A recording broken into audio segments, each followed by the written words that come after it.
រឿងរ៉ាវមួយនេះដែរគឺបានចែករំលែកដោយលោកពូម្នាក់ដែលគាត់មានឈ្មោះថាពូកានដូច្នេះចង់ដឹងថាសាច់រឿងដែលរាត្រីស្ងាត់ទទួលបានពីពូកានទៅជាយ៉ាងណាតោះយើងទៅតាមដានស្ដាប់ជាមួយរាត្រីស្ងាត់ទាំងអស់គ្នា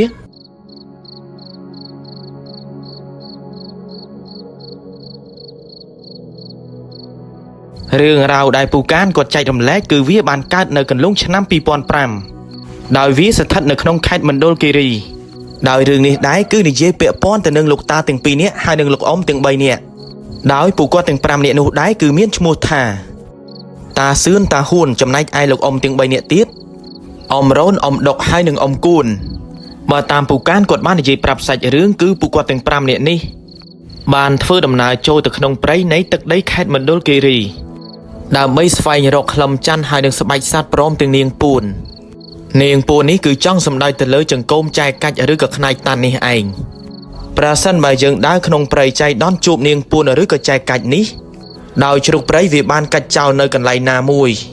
ពេលខ្លះអាចថាវាកាច់ចោលជាប់នឹងដើមឈើក៏មានដោយប្រសិនបើយើងបានឃើញជួបប្រទេសដែលចៃដន្យបែបនេះនាងពួនឬក៏ចែកកាច់នោះវាស័ក្តិសិទ្ធិណាស់នៅពេលដែលយើងរើសបានហើយមកធ្វើពិធីប្រសិទ្ធិដាស់របស់ទាំងនោះគឺវាអាចជួយការពារយើងពីគ្រោះថ្នាក់ទាំងឡាយទាំងពួងនិយាយទៅបើតាមអបិយជំនឿចាស់ដើមពួកគាត់ធ្លាប់បាននិយាយប្រាប់ថានៅពេលដែលយើងមានចែកកាច់ដែលជារបស់ស័ក្តិសិទ្ធិការពារសូម្បីតែគ្រាប់បំភ្លើងដែលបានបាញ់ត្រូវគឺបាញ់មិនមុតមិនធ្លុះមិនធ្លាយនោះទេហើយបើនិយាយអំពីសម័យសង្គ្រាមខ្មែរក្រហមសម្រាប់ពលទាហានដែលមាននាងពួនឬក៏ចែកកាច់ការពារខ្លួននៅពេលដែលគេដើរជន់មីនគឺបានត្រឹមតែផ្លោងហើយក៏ប៉ាំងខ្ទាតទៅយ៉ាងឆ្ងាយក៏ប៉ុន្តែរឿងដែលចម្លែកគឺគេពុំបានរងរបួសឬក៏កើតអ្វីនោះឡើយមូលហេតុនេះឯងដែលធ្វើឲ្យគេតែងតែចង់បាននាងពួនឬក៏ចែកកាច់ប្រភេទនោះមិនថានាងពួនចែកកាច់ចង្កូមខ្លាជាពិសេសនោះគឺចង្កូមព្រាយខ្លាតែម្ដងរបស់ទាំងអស់នេះវាសិតសឹងតែជារបស់ដែលមានតម្លៃហើយនឹងស័ក្តិសិទ្ធិសម្រាប់អ្នកជឿទៅលើរឿងអបិយជំនឿផ្លឹងងងឹតគឺគេចង់បានខ្លាំងណាស់ដោយត្រឡប់មកសាច់រឿងរបស់យើងវិញក្នុងចំណោមពួកគាត់ទាំង5នាក់បើតាមពូកានគាត់បាននិយាយប្រាប់មានតែតាសឿនតាហ៊ួនហើយនិងអ៊ំដុកពួកគាត់ទាំង3នាក់នេះគឺមិនមែនដំឡូងមូលដូចជាការគិតឡើយជាពិសេសនោះគឺតាហ៊ួនតែម្ដងរបៀនបល័យគាថាមន្តអាគមរបស់គាត់គឺមិនណយនោះទេមិនថាតែរបៀនរបៀបរបបដើរនៅក្នុងព្រៃឬក៏របៀនផ្សេងគឺគាត់ចេះច្រើនណាស់ក៏ប៉ុន្តែសម្រាប់តាសឿនហើយនិងអ៊ំដុកពួកគាត់ទាំង2នាក់នេះវិញក៏ចេះនៅរបៀនមន្តអាគមគួរសមក៏ប៉ុន្តែគឺពួកគាត់ភាគច្រើនគឺចេះតែរបៀនដើរក្នុងព្រៃហើយរបៀនដែលតាសឿនហើយនិងអ៊ំដុកពួកគាត់ចេះគឺអាចថាប្រហាក់ប្រហែលនឹងគ្នាដោយពួកគាត់ក៏អាចចង់អាថ័ន្តបិទបើកនៅក្នុងព្រៃបានអ្វីដែលសំខាន់គឺពួកគាត់ក៏ជាព្រានព្រៃចាស់ខែចាស់ឆ្នាំដែលមានបទពិសោធន៍ឆ្លងកាត់រឿងរ៉ាវនៅក្នុងព្រៃប្លែកចម្លែកព្រមទាំងគ្រោះថ្នាក់ឡើងស៊ាំទៅហើយដូច្នេះហើយដែលធ្វើឲ្យពួកគាត់គិតថារឿងបែបនោះគឺវាធម្មតាសម្រាប់ពួកគាត់ចំណែកឯអ៊ំទាំង2នាក់វិញគឺអ៊ំគួនហើយនិងអ៊ំរ៉ូនរឿងរបៀនមន្តអាគមមិនថារបៀនដើរក្នុងព្រៃឬក៏របៀនអ្វីនោះទេពួកគាត់ពុំបានយល់ដឹងសម្បីតែបន្តិចបន្តួចអ្វីដែលសំខាន់ពួកគាត់ទាំង2នាក់នេះក៏មិនសូវជាប៉ិនពូកែដើរនៅក្នុងព្រៃនោះដែរអាចនិយាយបានថាពួកគាត់បានត្រឹមតែដើរចូលទៅក្នុងព្រៃល្មមតែប៉ុណ្ណោះក៏ប៉ុន្តែក៏ព្រោះតែមួយរយៈនោះមានឈ្មួញគេចង់បានក្លឹមច័ន្ទហើយនឹងស្បែកសត្វអ្វីដែលសំខាន់ប្រសិនបើរករបស់ស័ក្តិសិទ្ធិនៅក្នុងព្រៃបានទៀតគឺឈ្មួញគេហ៊ានទិញទាំងអស់ហើយឲ្យតម្លៃថ្លៃជាពិសេសនោះគឺចែកកាច់ចង្កុំខ្លាពុកមាត់ខ្លាជាដើមទៅធ្វើឲ្យពួកគាត់ក៏បានផ្អើលហើយក៏នាំអ្នកដើរក្នុងព្រៃដែលមានបទពិសោធន៍ច្រើនដូចជាអ៊ំដុកតាសឿនតាហ៊ួនពួកគាត់ស្គាល់តំបន់ព្រៃគួរសមអ្វីដែលសំខាន់ពួកគាត់ក៏ធ្លាប់ចូលទៅដល់ក្នុងព្រៃអាថ័ន្តទៀតផងដោយជាតាហ៊ួនដែលគាត់ហ៊ានចូលទៅដល់ក្នុងទឹកដីព្រៃអាថ័ន្តបែបនោះគឺដើម្បីចូលទៅធ្វើធុដងរៀននៅមន្តវិជ្ជាកាលឬក៏មន្តអាគមអញ្ចឹងហើយដោយដែលយើងដឹងស្រាប់ហើយថានៅក្នុងទឹកដីព្រៃអាថ័ន្តបែបនោះវាគឺជាទឹកដីមួយដែលគ្រោះថ្នាក់ខ្លាំងណាស់មានទាំងសត្វដែលកាចសាហាវជាពិសេសនោះគឺសត្វដែលមានព្រាយកាន់ជាដើមដោយពពួកសភាវៈខ្មោចព្រៃខ្មោចព្រាយដោយវាក៏មិនចម្លែកនោះដែរដែលថាមិនមានពីព្រោះថាសភាវៈបែបនេះគឺពួកវាចូលចិត្តរស់នៅក្នុងទឹកដីព្រៃអាថ័ន្តហើយព្រៃអាថ័ន្តគឺជាព្រៃជ្រៅកម្រមានអ្នកណាចូលទៅដល់អញ្ចឹងហើយសម្រាប់ព្រានព្រៃល្មមគឺពួកគេមិនហ៊ានចូលទៅដល់ក្នុងទឹកដីព្រៃអាថ័ន្តនោះឡើយពីព្រោះតែពួកគេខ្លាចផ្សងនៅគ្រោះថ្នាក់ជួបរឿងរ៉ាវប្លែកចម្លែកនេះឯង ហើយសម្រាប់ពួកគាត់ទាំង5នាក់វិញបន្ទាប់ពីធ្វើដំណើរចាក់ចេញពីភូមិតមរមតែចាប់ផ្ដើមចូលទៅដល់ក្នុងព្រៃគឺប្រើរយៈពេលជាង1ថ្ងៃកន្លះហើយរបស់របរដែលពួកគាត់បានយកទៅក៏មានដូចជាម្ហូបអាហារព្រមទាំងអង្ករបន្តិចបន្តួចកំបិតពូថៅចំណែកឯអ៊ំដុកហើយនឹងតាសឿនពួកគាត់ទាំងពីរនាក់នេះវិញគឺបានយកកំភ្លើងទៅជាមួយព្រមជាមួយនឹងរបស់ស័ក្តិសិទ្ធិមួយចំនួនប្រើក្នុងការសម្រាប់ការពារនៅក្នុងព្រៃទៀតផងនៅពេលដែលពួកគាត់ធ្វើដំណើរចូលទៅដល់ក្នុងព្រៃតាមកំពិតទៅពួកគាត់ក៏មិនរំពឹងចូលទៅដើម្បីបរបាញ់សត្វនោះទេតែប្រសិនបើរកបានសត្វណាដែលមានស្បែកលក់បានថ្លៃពួកគាត់ប្រកាសជាប្រមាញ់បាញ់វាសម្លាប់យកស្បែកទៅលក់ជាមិនខានដូចជាខ្លាជាដើមពីព្រោះថាសម័យនោះគឺស្បែកសត្វឬក៏ស្បែកខ្លាគឺវាថ្លៃណាស់និយាយឲ្យចំទៅដោយដែលយើងដឹងស្រាប់ហើយថាពួកគាត់ចូលទៅក្នុងព្រៃនោះគឺដើម្បីរកក្លឹមច័ន្ទហើយនឹងស្បែកសត្វដោយបើរកបាននៅរបស់ស័ក្តិសិទ្ធិគឺកាន់តែល្អស្របពេលដែលពួកគាត់ទាំង5នាក់ដើរចូលទៅដល់ក្នុងទឹកដីព្រៃនោះដោយសារតែមើលឃើញថាល្ងាចផងពួកគាត់ក៏ចាប់ផ្ដើមនាំគ្នាបោះធ្នាក់ក្នុងសម័យនោះគឺជាទម្លាប់របស់ពួកគាត់ទៅហើយនៅពេលដែលដើរចូលទៅដល់ក្នុងព្រៃពួកគាត់តែងតែបោះធ្នាក់ឬក៏សង់ធ្នើដើម្បីការពារខ្លួនបើទោះបីជាថាព្រៃរាក់ឬក៏ព្រៃជ្រៅក៏ដោយមិនថាស្ថានភាពទឹកដីព្រៃនោះល្អប្រសើរឬក៏មើលទៅមិនគួរឲ្យមានសត្វព្រៃដែលកាច់សាហាវនៅក្នុងទឹកដីព្រៃនោះពិតមែនប៉ុន្តែពួកគាត់នៅតែត្រៀមធ្នាក់ដើម្បីការពារខ្លួនប្រសើរជាងព្យាបាលដែលហេតុថាគ្រោះថ្នាក់នៅក្នុងព្រៃគឺយើងពិបាកស្មានហើយពិបាកមើលឃើញណាតមរមតែពួកគាត់បោះធ្នាក់សង់ធ្នើរួចក៏ពួកគាត់ប្រើពេលប្រហែលជាជាង1ម៉ោងទៅ1ម៉ោងកន្លះដែរដោយឈើដែលពួកគាត់យកមកសង់ធ្នើបោះធ្នាក់នោះគឺវាតូចសមល្មមដែលអាចបោះធ្នាក់បានបន្ទាប់មកទៅពួកគាត់ក៏បាននាំគ្នាទទួលទានអាហារនៅពេលល្ងាចនោះតែម្ដងទៅរួចទៅពួកគាត់ទាំង5នាក់ក៏បាននាំគ្នាឡើងទៅលើធ្នាក់ដោយមុននឹងពួកគាត់ទាំង5នាក់ដេកសម្រាកនៅលើធ្នាក់នោះពួកគាត់ក៏បានជជែកនិយាយពីនេះពីនោះហើយក៏មិនសូវជាបញ្ចេញសម្លេងឮនៅក្នុងព្រៃនោះដែររបៀបថានិយាយគ្នាលេងរៀងខ្សឹបពីព្រោះតែពួកគាត់ជឿលើរឿងអបិយជំនឿរបៀបរបបដើរក្នុងព្រៃប្រសិនបើបញ្ចេញសម្លេងនិយាយឮ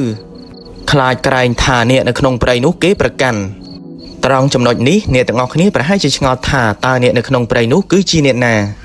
តាមក៏ពិតទៅអ្នកនៅក្នុងព្រៃនោះគឺចង់សម្ដៅដល់ពពួកខ្មោចព្រីបិសាចហើយនឹងរុក្ខទេវតាព្រមទាំងអ្នកតាព្រៃព្រឹក្សាដែលយើងមិនអាចដឹងហើយក៏មិនអាចមើលឃើញពពួកសភាវៈទាំងអស់នោះដែរដូច្នេះសម្រាប់អ្នកមានអបិយជំនឿឬក៏មានបទពិសោធន៍ដើរនៅក្នុងព្រៃគឺគេតែងតែមិនហ៊ាននិយាយពាក្យសម្ដីណាមិនសមរម្យឬក៏អសុរោះជាពិសេសនោះគឺការឆ្លោះប្រកែកគ្នាជាដើមអ្វីដែលសំខាន់ជាងនោះទៅទៀតគឺការប្រមាថប្រសិនបើយើងហ៊ានប្រមាថខុសរឿងនៅក្នុងព្រៃហាក់បីដូចជាយើងកំពុងតែយកជីវិតលេងសើចនៅក្នុងព្រៃនោះណាអាចថាយើងនឹងត្រូវរងគ្រោះថ្នាក់នៅក្នុងព្រៃដោយសារតែការនិយាយបពេចបបោចអញ្ចឹងហើយប្រសិនបើយើងមិនជឿទៅលើរឿងទាំងអស់នោះក៏កុំប្រមាថពីព្រោះថាវាអាចធ្វើឲ្យយើងជួបរឿងរ៉ាវអាក្រក់នៅក្នុងទឹកដីព្រៃនោះដែលយើងមិនអាចនឹកស្មានដល់ហើយត្រឡប់មកសាច់រឿងរបស់យើងវិញនៅខណៈពេលដែលអ៊ំដុកអ៊ំគួនអ៊ំរ៉ូនព្រមទាំងតាសឿនហើយនឹងតាហ៊ួនពួកគាត់ទាំង5នាក់កំពុងតែអង្គុយនិយាយជជែកគ្នាលេងនៅលើធ្នាក់នោះរហូតដល់ម៉ោង9ទៅម៉ោង10ទៅពួកគាត់ទាំង5នាក់ក៏ចាប់ផ្ដើមនាំគ្នាគេងសម្រាកនៅលើធ្នាក់នោះទៅហើយស្ថានភាពនៅក្នុងទឹកដីព្រៃនោះក៏មិនគួរឲ្យខ្លាចអីនោះទេដោយពួកគាត់ទាំង5នាក់គេងលងលក់នៅលើធ្នាក់យ៉ាងស្ងប់ស្ងាត់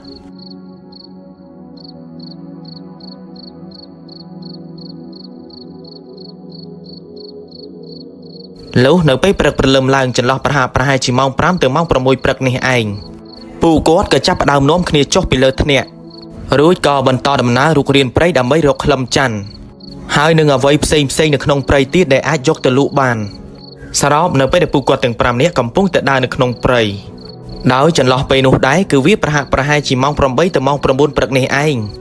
ហើយពួកគាត់ទាំង5នាក់ចូលទៅក្នុងព្រៃក៏កាន់តែជ្រៅដែរក៏ស្រាប់តែដើរសុកពួកគាត់ក៏បានប្រទះឃើញដើមឈើមួយដើមហើយដើមឈើមួយដើមនោះបើតាមពូកានគាត់បាននិយាយថាវាគឺជាដើមក្លឹមច័ន្ទនេះឯងស្ថានភាពដើមឈើក្លឹមច័ន្ទមួយដើមនោះក៏វាមិនធំអីណាស់ណានោះទេដោយខណៈពេលនោះនៅពេលដែលពូគាត់បានឃើញដើមឈើក្លឹមច័ន្ទនៅកណ្ដាលព្រៃបែបនោះពូគាត់ក៏បានត្រេកអរហើយនឹងសប្បាយចិត្តពីព្រោះដោយដែលយើងដឹងស្រាប់ហើយថាដើមឈើក្លឹមច័ន្ទប្រភេទនេះគឺកម្រមានអ្នកណារកឃើញហើយនឹងដើរជួបណាស់សម្រាប់តាសឿនខណៈពេលនោះក៏ព្រោះតែគាត់មើលដឹងថាដើមក្លឹមច័ន្ទគ្រឹះស្នានោះមានក្លឹមដែរឬអត់គឺគាត់មើលទៅតាមស្រមោចដែលវាកំពុងតែវារះទៅលើដើមក្លឹមច័ន្ទ បើតាមចាស់ចាស់ដើមពួកគាត់ធ្លាប់បាននិយាយប្រាប់ថាដើមក្លឹមច័ន្ទគ្រឹស្ណានេះប្រសិនបើមានស្រមោចវាស៊ីរះទៅលើដើមក្លឹមច័ន្ទគឺគេជឿថាដើមក្លឹមច័ន្ទច្បាស់ណាស់ប្រកាសជាមានក្លឹមស្របពេលនោះតាសឿនគាត់ក៏បានប្រាប់ឲ្យអ៊ំរ៉ូនអ៊ំគួនអ៊ំដុកកាប់ដើមក្លឹមច័ន្ទគ្រឹស្ណានោះដើម្បីយកក្លឹមរបស់វាអញ្ចឹងហើយដែលធ្វើឲ្យពួកគាត់ទាំង3នាក់ក៏បានម្នាកាប់ដើមក្លឹមច័ន្ទនោះតែម្ដងទៅចំណែកឯតាហ៊ួនហើយនិងតាសឿនខណៈពេលនឹងដែរពួកគាត់ទាំងពីរនាក់គឺនៅឈរមើលហើយបើនិយាយអំពីដើមក្លឹមច័ន្ទគ្រឹស្ណានេះមូលហេតុដែលឈ្មួញចង់បានទិញវាក៏ព្រោះតែគេយកវាទៅធ្វើទឹកអប់ឬក៏គ្រឿងក្រអូបផ្សេងហើយអ្នកដែលចង់បានទិញវាដែលហ៊ានឲ្យតម្លៃខ្ពស់ដោយភាគច្រើនគឺខាងប៉ែកអារ៉ាប់ដោយហេតុថាដើមក្លឹមច័ន្ទគ្រឹស្ណានេះគឺមានសារធាតុមួយយ៉ាងដែលក្រអូបខុសប្លែកពីធម្មតាក៏ប៉ុន្តែពេលខ្លះទៀតក្លឹមច័ន្ទគ្រឹស្ណានេះសម្រាប់ប្រជាជនខ្មែរយើងគឺគេអាចយកវាទៅធ្វើជាគ្រឿងសក្ការៈបូជាដែលរាប់ចាត់ទុកថាជាវត្ថុស័ក្តិសិទ្ធិមួយយ៉ាងដែលប្រជាជនខ្មែរយើងមានអបិយជំនឿជឿលើរឿងទាំងអស់នេះដោយក្លឹមច័ន្ទនេះក៏គេអាចយកវាទៅធ្វើជាខ្សែអង្កាំទៀតផងដែរស្របពេលនោះបន្ទាប់ពីពួកគាត់ទាំង3នាក់កាប់រំលំដើមក្លឹមច័ន្ទដួលដេកនៅលើដីហើយពួកគាត់ក៏បានកាប់ចាក់វាយកតែក្លឹមតែប៉ុណ្ណោះសម្បីតែឫសរបស់វាពួកគាត់ក៏បានកាប់គាស់យកក្លឹមទៀតផងដែលហេតុតែក្នុងមួយដើមនោះក្លឹមវាតូចហើយនឹងតិចខ្លាំងពេកគឺពួកគាត់បានចាក់ក្នុងមួយដើមនោះគឺបានក្លឹមតែប្រហែលជាមួយគីឡូកន្លះតែប៉ុណ្ណោះតំរំតែពួកគាត់ចាក់យកក្លឹមវាអស់គឺថ្ងៃក៏រៀងជ្រេណាស់ដែរដូច្នេះពួកគាត់ទាំង5នាក់ក៏បាននាំគ្នាធ្វើដំណើរចូលទៅក្នុងព្រៃបន្តហើយបើតាមពូកានគាត់បាននិយាយថាតាមក៏ពិតទៅមូលហេតុដែលពួកគាត់ដើរហើយនឹងជួបដើមក្លឹមច័ន្ទមួយដើមនោះក៏ព្រោះតែតាហ៊ួននេះឯងដែលគាត់បាននាំផ្លូវទៅហាក់បីដូចជាគាត់បានដឹងតម្រុយមុនអញ្ចឹងហើយមុននឹងតាហ៊ួននាំពួកគាត់ដើរទៅជួបដើមគ្រឹស្ណានោះគឺគាត់រាប់ដៃរាប់ជើងហើយនឹងហាត់ក្លិនចុះឡើងក៏ស្រាប់តែគាត់ក៏បានរកឃើញដើមក្លឹមច័ន្ទគ្រឹស្ណាមួយដើមនោះទៅ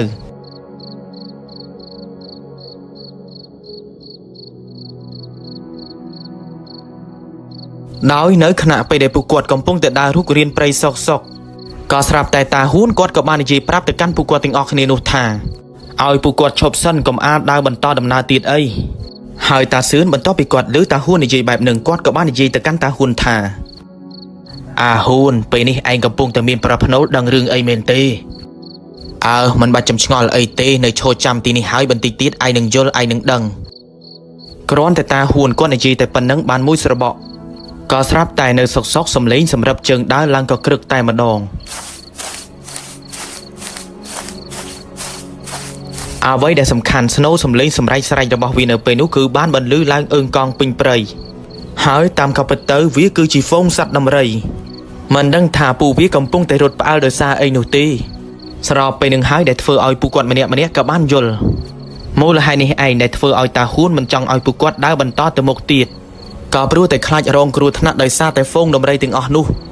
ពួកវាដេញច្រំជន់យើងជាមិនខានជាពិសេសនោះគឺដំរីចុះប្រេងជាដើមហើយអ៊ំគូនបន្ទាប់ពីគាត់ឃើញថាហ្វូងដំរីនោះវាកំពុងតែផ្អើលរត់នៅក្បែរនឹងខណៈពេលនឹងធ្វើឲ្យអ៊ំគូនគាត់ក៏បានគិតថាចង់ឲ្យអ៊ំដុកបាញ់សម្លាប់វា2ទៅ3ដំរីដើម្បីជាយកស្បែកទៅលក់ពីព្រោះថាស្បែកដំរីក៏វាថ្លៃណាស់ដែរក៏ប៉ុន្តែតាសឿនខណៈពេលដែលគាត់ឮអ៊ំគូននិយាយបែបនឹងហើយគាត់ក៏បាននិយាយតបតទៅកាន់អ៊ំគួនវិញថាអាគួនឯងកុំគិតតែពីផលប្រយោជន៍ខ្លាំងពេកពីព្រោះថាដំរីទាំងអស់នេះវាក៏ជាសត្វកម្រដែរអញ្ចឹងហើយប្រសិនបើយើងបាញ់ត្រឹមតែប្រលះយកស្បែកវាគឺវាខាតធ្ងន់ណាស់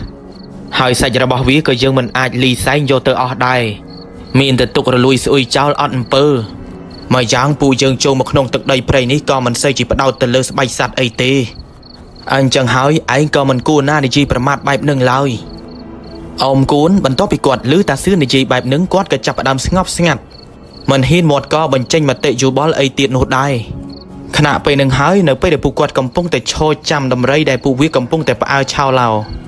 ក៏ស្រាប់តែមានរឿងដល់ចម្លែកមួយក៏ចាប់ផ្ដើមកាត់ឡើងទៅលើពួកគាត់ដោយនៅសុកក៏ស្រាប់តែអ៊ំដុកហាក់បីដូចជាគាត់បានមើលឃើញអ្វីមួយនោះទេកំពុងតែអង្គុយនៅលើខ្នងដំរីក្រោយគេទាំងអស់ធ្វើឲ្យគាត់ក៏បាននិយាយទៅកាន់តាសឿនហើយនឹងតាហ៊ួនថា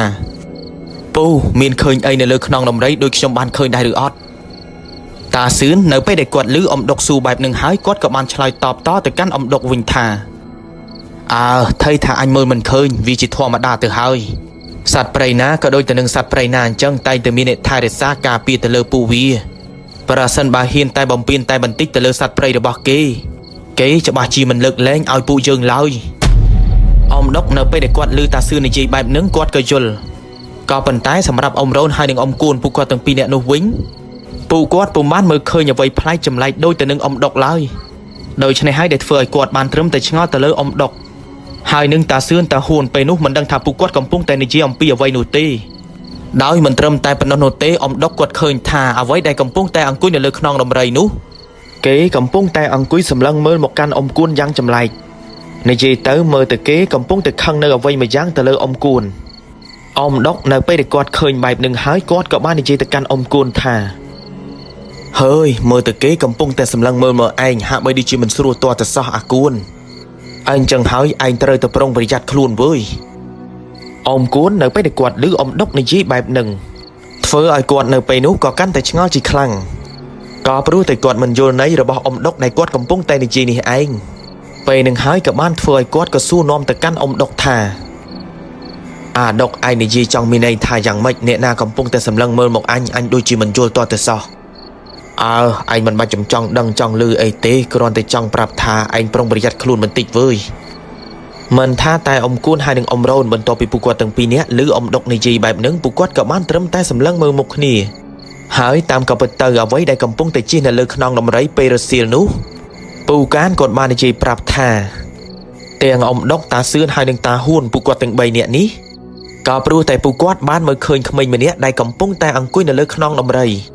ហើយក្មេងនោះគឺគេពិតជាតូចទាបល្អិតខ្លាំងមែនទែនមានរូបរាងកាយខ្មៅហើយស្លៀកចង់ក្បិនព្រមទាំងមានមកុដនៅលើក្បាលរបស់គេទៀតផងមើលទៅទឹកមុខរបស់គេគឺកំពុងតែចង់គំនុំចង់អាឃាតទៅលើអ៊ំគួនដោយក្មេងតូចទាបល្អិតដែលកំពុងតែជិះនៅលើខ្នងដំរីនោះគឺគេហៅថាមរិងកុងវីល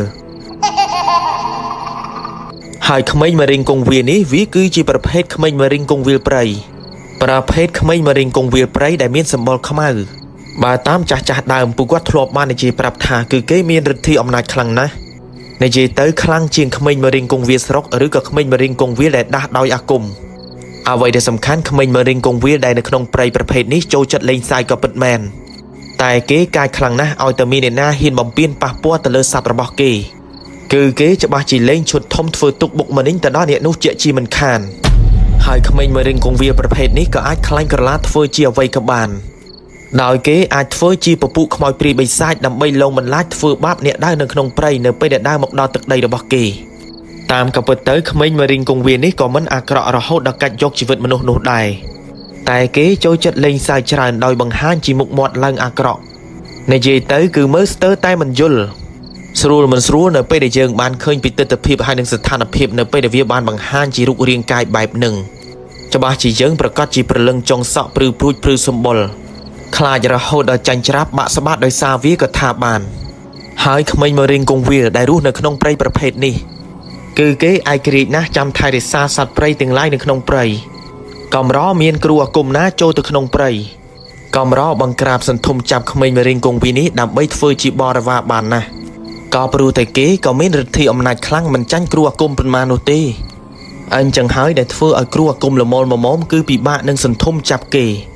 ប៉ុន្តែប្រសិនបើគ្រូអាគមនោះខ្លាំងហើយក៏មិនណយនោះដែរដោយអាចបង្ក្រាបចាប់ក្មេងមរិងកុងវីលនេះបានសម្រេច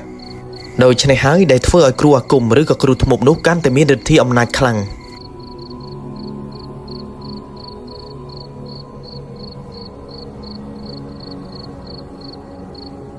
បន្ទាប់ពីហ្វូងសត្វដំរីទាំងអស់នោះវាទៅអស់ពួកគាត់ទាំង5នាក់ក៏ចាប់ផ្ដើមនាំគ្នាដើរចេញពីក្នុងព្រៃហើយក៏ឈានចូលដើរទៅក្នុងក្រឡងសត្វដំរីមើលទៅក្រឡងរបស់វាគ្រាន់តែដើរគឺស្ទើរតែប៉ុនផ្លូវរទេះទៅហើយអាចនិយាយបានថាគឺសឹកឡើងคล้ายទៅជាផ្លូវកណ្ដាលព្រៃហើយមើលទៅស្នាមដើមជើងសត្វដំរីគឺក្រឡាញធំដោយឡើងសុះស៊ាំនៅលើដីហើយពួកគាត់ដើរទៅតាមក្រឡងសត្វនោះរហូតទៅដល់ព្រៃមួយគ្រាន់តែពួកគាត់ដើរទៅដល់ទឹកដីព្រៃនោះភ្លាមអ៊ំដុកអ៊ំគួនពួកគាត់ទាំង3នាក់ក៏ចាប់ផ្ដើមរៀងចម្លែកចិត្តបន្តិចមូលហេតុនោះគឺក៏ព្រោះតែស្ថានភាពនៅក្នុងទឹកដីព្រៃនោះវារៀងងងឹតហើយនឹងត្រជាក់ស្រេបស្រឹបហើយអ្វីដែលសំខាន់គ្រាន់តែដើរចូលទៅក្នុងទឹកដីព្រៃនោះភ្លាមក៏ចាប់ផ្ដើមមានអារម្មណ៍ថាព្រឺក្បាលខ្ញាក់ ធ្វើឲ្យរោមរបស់ពួកគាត់ក៏បានព្រឺសម្បល់បាសរោមច្រាំងដោយពួកគាត់បានដើររុករៀនចូលទៅក្នុងព្រៃនោះបានបន្តិចមើលទៅមិនក៏ឃើញថាល្ងាចគូសំក៏ចាប់ផ្ដើមនាំគ្នាបោះធ្នាក់សង់ធ្នើនៅទីកណ្ដាលព្រៃនោះតែម្ដងហើយរបៀបរបបនៃការបោះធ្នាក់របស់ពួកគាត់គឺពួកគាត់បានបោះធ្នាក់ទៅលើដើមឈើណាដែលនៅរៀងឆ្ងាយពីដើមឈើផ្សេងមូលហេតុដែលពួកគាត់ធ្វើបែបនោះក៏ព្រោះតែពួកគាត់ជឿថាប្រសិនបើយើងសង់ធ្នើនៅលើដើមឈើដែលនៅក្បែរគ្នាខ្លាចក្រែងថាសត្វអាសិរពិសហើយនឹងពស់ថ្លាន់ព្រមទាំងសត្វផ្សេងវាតោងទៀមឡើងទៅលើដើមឈើដែលនៅក្បែរនឹងហើយឆ្លងទៅកាន់ធ្នាក់របស់ពួកគាត់ហើយប្រសិនបើពួកគាត់កំពុងតែដេកនៅលើធ្នាក់ដោយមិនបានដឹងខ្លួនច្បាស់ជាត្រូវសត្វអាសិរពិសខំឬក៏ចឹកជាដើមក៏ប៉ុន្តែសម្រាប់ពស់ថ្លាន់វិញបើតាមចាស់ដើមពួកគាត់ធ្លាប់បាននិយាយប្រាប់ថាវាអាចតោងទៀមដើមឈើក្បែរនឹងឡើងទៅលើធ្នាក់ហើយប្រសិនបើយើងដេកនៅលើធ្នាក់ដោយពុំបានដឹងខ្លួនច្បាស់ជាត្រូវវាលេបជាជាមិនខានជាពិសេសនោះគឺអ្នកដើរក្នុងព្រៃឬក៏ព្រានព្រៃជាដើមហើយមានព្រានព្រៃជាច្រើនហើយដេកនៅលើធ្នើចាំបាញ់សត្វត្រូវបានពស់ថ្លាន់នេះលេបស្លាប់ដោយមិនបានដឹងខ្លួនជាច្រើនអ្នកទៅហើយដូច្នេះហើយជាទំនៀមទម្លាប់ព្រានព្រៃសម័យដើមនៅពេលដែលពួកគេអង្គុយចាំបាញ់សត្វនៅលើធ្នាក់គឺគេបានយកសម្បកចេកធ្វើជាវល្លិធ្វើជាខ្សែរោមចងទៅលើកដៃកជើងហើយនឹងនៅលើក្បាលការធ្វើបែបនោះគឺបានជួយការពារពីពស់ថ្លាន់កុំឲ្យវាលេបព្រានបានខណៈពេលដែលព្រានកំពុងតែដេកនៅលើធ្នាក់ដោយមិនបានដឹងខ្លួនដោយមូលហេតុដែលធ្វើឲ្យពស់ថ្លាន់លេបមិនកើតនោះក៏ព្រោះតែវល្លិស្រវាចេកដែលបានចងទៅលើកដៃកជើងហើយនឹងនៅលើក្បាលនេះឯងធ្វើឲ្យពស់ថ្លាន់នោះគឺវាចាញ់ក្លិនទៅលើវល្លិស្រវាចេកឬក៏សម្បកចេកបើទោះបីជាពស់ថ្លាន់នោះវាលេបយើងបានបន្តិចក៏ពិតមែនតែនៅពេលដែលវាចាញ់ក្លិនទៅលើវល្លិស្រវាចេកនោះវាច្បាស់ជាក្អួតចេញវិញជាមិនខានហើយទាំងនេះវាគ្រាន់តែជាការជឿរបស់ចាស់ដើមដែលពួកគាត់ធ្លាប់មានបទពិសោធន៍ដើរក្នុងព្រៃជាពិសេសនោះគឺពួកគាត់ដែលធ្លាប់ជាព្រានតែម្ដងដោយត្រឡប់មកសាច់រឿងរបស់យើងវិញនៅពេលដែលពួកគាត់ទាំង5នាក់បោះធ្នាក់រួចគឺវាឈានចូលងងឹតសុងទាំងដែលខណៈពេលហ្នឹងគឺវាក្បាលប្រលប់ប្រហាក់ប្រហែលជាម៉ោង6ទៅម៉ោង7នេះឯងដោយដែលយើងដឹងស្រាប់ហើយថាក្នុងព្រៃក្រាស់បែបនោះគឺវាឆាប់ងងឹតណាស់ហើយពួកគាត់ពេលនោះក៏បានធ្វើម្ហូបមហាពិសានៅលើធ្នាក់តែម្ដងនៅខាងក្រោមធ្នាក់របស់ពួកគាត់ក៏បានដុតភ្លើង2ទៅ3ពំនប់ដើម្បីការពារទៅលើសត្វដែលកាចសាហាវនៅក្នុងទឹកដីព្រៃនោះបើតាមតាហ៊ួនហើយនិងតាសឿនពួកគាត់ទាំងពីរនាក់ពួកគាត់បានដឹងបាត់ទៅហើយថាទឹកដីព្រៃនោះវាមិនមែនជាទឹកដីព្រៃធម្មតាដូចជាការគិតរបស់យើងឡើយគ្រាន់តែមើលទិដ្ឋភាពស្ថានភាពពេលថ្ងៃហើយនិងពេលយប់គឺខុសគ្នាដាច់ក្នុងព្រៃនោះពេលយប់អ៊ូលអាប់មើលទៅគួរឲ្យខ្លាចក៏ប៉ុន្តែសម្រាប់តាហ៊ួនតាសឿនហើយនិងអ៊ំដុកអាចនិយាយបានថាជារឿងធម្មតារបស់ពួកគាត់ទៅហើយអ្វីដែលសំខាន់ក្រោយពីពួកគាត់ទទួលទានអាហាររួចពួកគាត់ទាំង5នាក់ក៏មិនសូវជាហ៊ាននិយាយគ្នាលេងយូរនោះដែរគឺមិនដូចកាលពីយប់មុននោះទេត្រឹមតែម៉ោង 8:79 អ៊ំដុកហើយនិងតាសឿនពួកគាត់ក៏ចាប់ផ្ដើមនាំគ្នាគេងសម្រានពេលនឹងតែម្ដងទៅសូម្បីតែអ៊ំគួនហើយនិងអ៊ំរ៉ូនពួកគាត់ទាំងពីរនាក់ក៏ចង់និយាយគ្នាលេងបន្តទៀតដែរតែដោយសារតែតាហ៊ួនខណៈពេលនោះគឺគាត់បាននិយាយទៅកាន់ពួកគាត់ទាំងពីរនាក់ថាអាពីរនាក់គេងសម្រានទៅអាត្មានឹងហើយគ្រាន់មានកម្លាំងស្អែកធ្វើដំណើរបន្តទៀតអ៊ំគួនហើយនិងអ៊ំរ៉ូនពួកគាត់ទាំងពីរនាក់បន្ទាប់ពីឮតាហ៊ួននិយាយបែបហ្នឹងក៏ចាប់ផ្ដើមស្ងៀមស្ងាត់ហើយក៏រៀបចំដេកនៅលើធ្នាក់ក៏ប៉ុន្តែស្របពេលនោះមិនទាំងទាន់បានគេងសម្រានលងលក់ផងក៏ស្រាប់តែពួកគាត់ក៏បានឮស្នូរសំឡេងអ្វីនោះទេក្រោកក្រាក់នៅក្នុងព្រៃក្បែរនឹង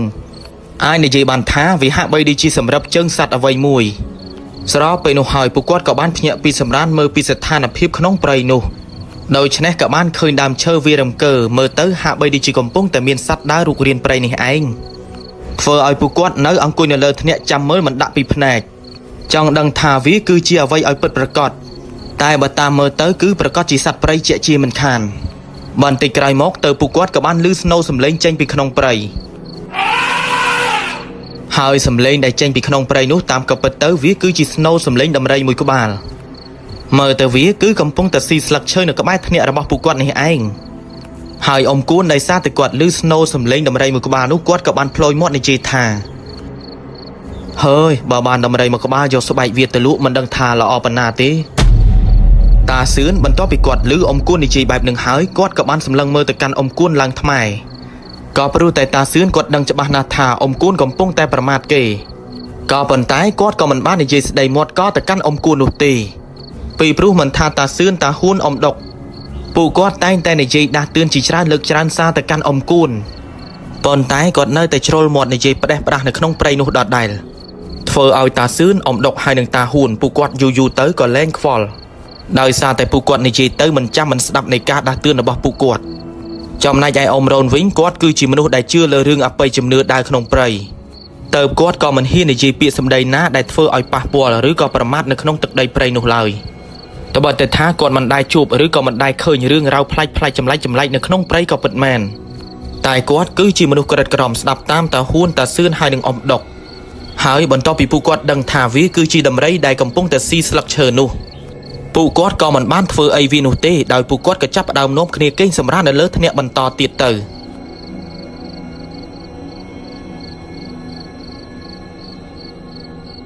រហូតទៅដល់កន្លងប្រហែលជាម៉ោង10ទៅម៉ោង11ជិតពីកណ្ដាលអាធ្រាត្រពេលនោះហើយពូកានគាត់ក៏បាននិយាយថានៅសុកក៏ស្រាប់តែមានសម្លេងមនុស្សក៏បានស្រែកហៅមកលើថ្នាក់ធ្វើឲ្យអ៊ំគួននៅពេលនោះគាត់ក៏បានភ្ញាក់ហើយសម្លឹងមើលទៅខាងក្រោម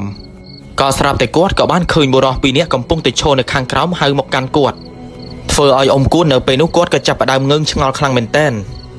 ដោយមូលហេតុដែលធ្វើឲ្យអ៊ំគួនគាត់ឆ្ងល់នោះគឺខណៈពេលនោះគឺគាត់បានមើលឃើញអ៊ំដុកហើយនឹងអ៊ំរ៉ូនកំពុងតែនៅខាងក្រោមមិនដឹងថាពួកគាត់ទាំងពីរនាក់នេះចុះទៅខាងក្រោមតាំងពីពេលណានោះទេហើយនៅពេលដែលគាត់ងាកមើលមកលើថ្នាក់គឺគាត់មើលឃើញតាសឿនហើយនឹងតាហ៊ួនពួកគាត់ទាំងពីរនាក់កំពុងតែដេកស្រោបនៅពេលនោះអ៊ំដុកហើយនឹងអ៊ំរ៉ូនពួកគាត់ទាំងពីរនាក់ក៏បានស្រែកហៅអ៊ំគួនថាឲ្យចុះមកខាងក្រោមមកពីព្រោះតែអ៊ំដុកគាត់បានបាញ់ដំរីងាប់មួយក្បាលនៅក្បែរនឹងឯងដូច្នេះហើយគាត់មកបបួលអ៊ំគួនដើម្បីទៅជាស្បែកវាទុកលក់អ៊ំគួននៅពេលដែលគាត់ឮអ៊ំដុកនិយាយបែបហ្នឹងគាត់ក៏ចាប់ផ្ដើមញញឹមត្រេកអរតែម្ដងដោយពេលនោះគាត់ក៏បំរុងនឹងដាស់ហៅតាសឿនហើយនឹងតាហ៊ួនតែអ៊ំរ៉ូនដែលគាត់នៅខាងក្រោមឈរចាំនោះគាត់ក៏បាននិយាយទៅកាន់អ៊ំគួនថាមិនបាច់ចំដាស់ហៅពួកគាត់នោះទេទុកឲ្យពួកគាត់គេងសម្រាននៅលើថ្នាក់នោះហើយអញ្ចឹងពួកយើងទៅតែ3នាក់ដើម្បីទៅជាស្បែកដំរីនោះក៏បានដែរអ៊ំគួនបន្ទាប់ពីគាត់ឮអ៊ំរ៉ូននិយាយបែបនឹងហើយតើគាត់ក៏មិនបានដាស់ហៅតាហ៊ួនហើយនឹងតាសឿនឡើយស្របនៅពេលនោះអ៊ំគួនក៏ស្រាប់តែគាត់ក៏បានចុះទៅខាងក្រោមគ្រាន់តែគាត់ចុះទៅដល់ខាងក្រោមភ្លាមគាត់ក៏បានដើរទៅក្បែរទៅជិតអ៊ំរ៉ូនហើយនឹងអ៊ំដុកដែលកំពុងតែកាន់កាំភ្លើងមើលទៅពួកគាត់ទាំងពីរនាក់កំពុងតែញញឹមមកកាន់ពួកគាត់យ៉ាងចម្លែកធ្វើឲ្យអ៊ំគួនគាត់ក៏ចាប់ផ្ដើមមានអារម្មណ៍ថាដូចជាមិនស្រួលចិត្តទាល់តែសោះអញ្ចឹងហើយគាត់ក៏បានបែរមើលទៅខាងក្រោយសម្លឹងមើលទៅលើថ្នាក់អ្វីដែលធ្វើឲ្យគាត់មិនយល់ទាល់តែសោះនោះគឺគាត់បានមើលឃើញអ៊ំដុកហើយនឹងអ៊ំរ៉ូនកំពុងតែដេកនៅលើថ្នាក់នៅឡើយនោះទេតែនៅពេលដែលសម្លឹងមើលមកខាងក្រោមគឺឃើញអ៊ំរ៉ូនហើយនឹងអ៊ំដុកកំពុងតែឈរទល់មុខគាត់ធ្វើឲ្យអ៊ំគួនពេលនោះគាត់ក៏ចាប់ផ្ដើមឆ្ងល់តែម្ដងហើយក៏ស្រាប់តែរឿងដ៏រន្ធត់មួយក៏ចាប់ផ្ដើមកើតឡើងទៅលើអ៊ំគួន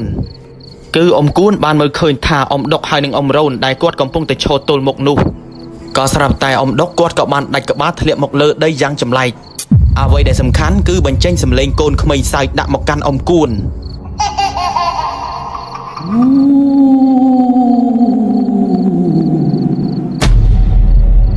ធ្វើឲ្យអ៊ំគួនខណៈពេលនោះដែរគាត់ក៏ចាប់ផ្ដើមរន្ធត់ចិត្តហើយនឹងខ្លាចភ័យស្លន់ស្លោយកគ្នាតែម្ដងស្របនៅពេលនោះគាត់ក៏បានស្រែកយ៉ាងមួយទំហឹងថាហេយខ្មោចលងជួយផងខ្មោចលង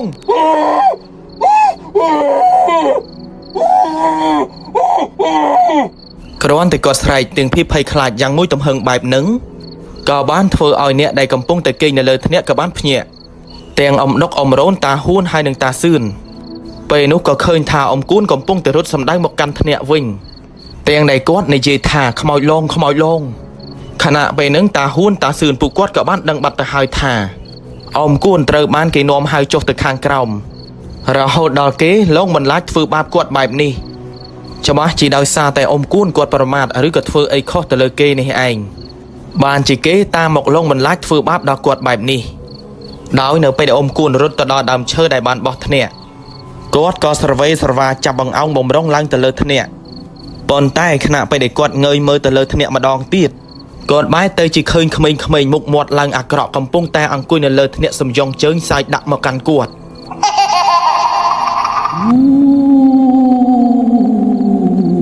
និយាយទៅក្មេងៗទាំងនោះត្បិតតែតូចទាបល្អិតក៏ពិតមែនតែគេបានធ្វើមុខធ្វើមាត់យ៉ាងអាក្រក់លងសាហាវយកគ្នាតែម្ដងទៅលើអ៊ំគួន ai này dây bàn thảการลงมันลายរបស់វាគឺមិនខុសពីច្រាប្រៃនោះទេទាំងដែលធាតពិតទៅនៅលើធ្នាក់នោះដោយដែលយើងដឹងស្រាប់ហើយថាគឺមានតែតាសឿនតាហ៊ួនអ៊ំដុកហើយនឹងអ៊ំរ៉ូនតែប៉ុណ្ណោះប៉ុន្តែអ្វីដែលអ៊ំគួនគាត់មើលឃើញនៅលើធ្នាក់នោះគឺមិនដូចការមើលឃើញរបស់គាត់នោះទេតែគាត់បែរទៅជាមើលឃើញក្មេងៗតូចទាបល្អិតមានមុខមាត់អាក្រក់ភ្នែកឡើងក្រហមតែសម្លឹងសើចដាក់មកកាន់គាត់ទៅវិញអញ្ចឹងហើយដែលធ្វើឲ្យគាត់ក៏ចាប់ផ្ដើមមិនហ៊ានឡើងទៅលើធ្នាក់ពេលនោះទេគឺគាត់បានរត់ចាកចេញពីខាងក្រោមធ្នាក់នោះឡើងប្រផាត់ប្រភិញទាំងដែលតាហ៊ួនអ៊ំដុកហើយនឹងតាសឿនក៏បានស្រែកសួរទៅកាន់អ៊ំគួនថាអ៊ំគួនកំពុងតែរត់ទៅណាប៉ុន្តែអ៊ំគួនហាក់បីដូចជាគាត់ពុំបានឮសំឡេងស្រែកហៅរបស់ពួកគាត់ដែលកំពុងតែនៅលើធ្នាក់នោះទេ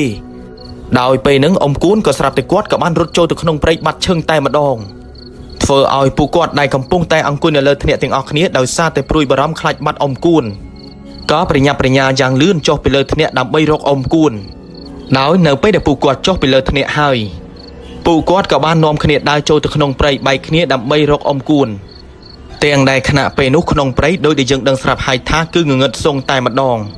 អ៊ំដុកអ៊ំរ៉ូនពួកគាត់ទាំងពីរនាក់ដើររកផ្សេងចំណែកឯតាហ៊ួនហើយនឹងតាសឿនពួកគាត់ទាំងពីរនាក់នេះវិញគឺដើររកកន្លែងផ្សឹងនិយាយទៅពួកគាត់ចែកផ្លូវគ្នារកអ៊ំគួននៅខណៈពេលដែលពួកគាត់កំពុងតែដើររកអ៊ំគួននៅក្នុងព្រៃនោះពួកគាត់ក៏បានប្រកោកហៅអ៊ំគួនខ្លះៗដែរតែក៏គ្មានសម្លេងអ៊ំគួនឆ្លើយតបមកកាន់ពួកគាត់វិញនោះទេ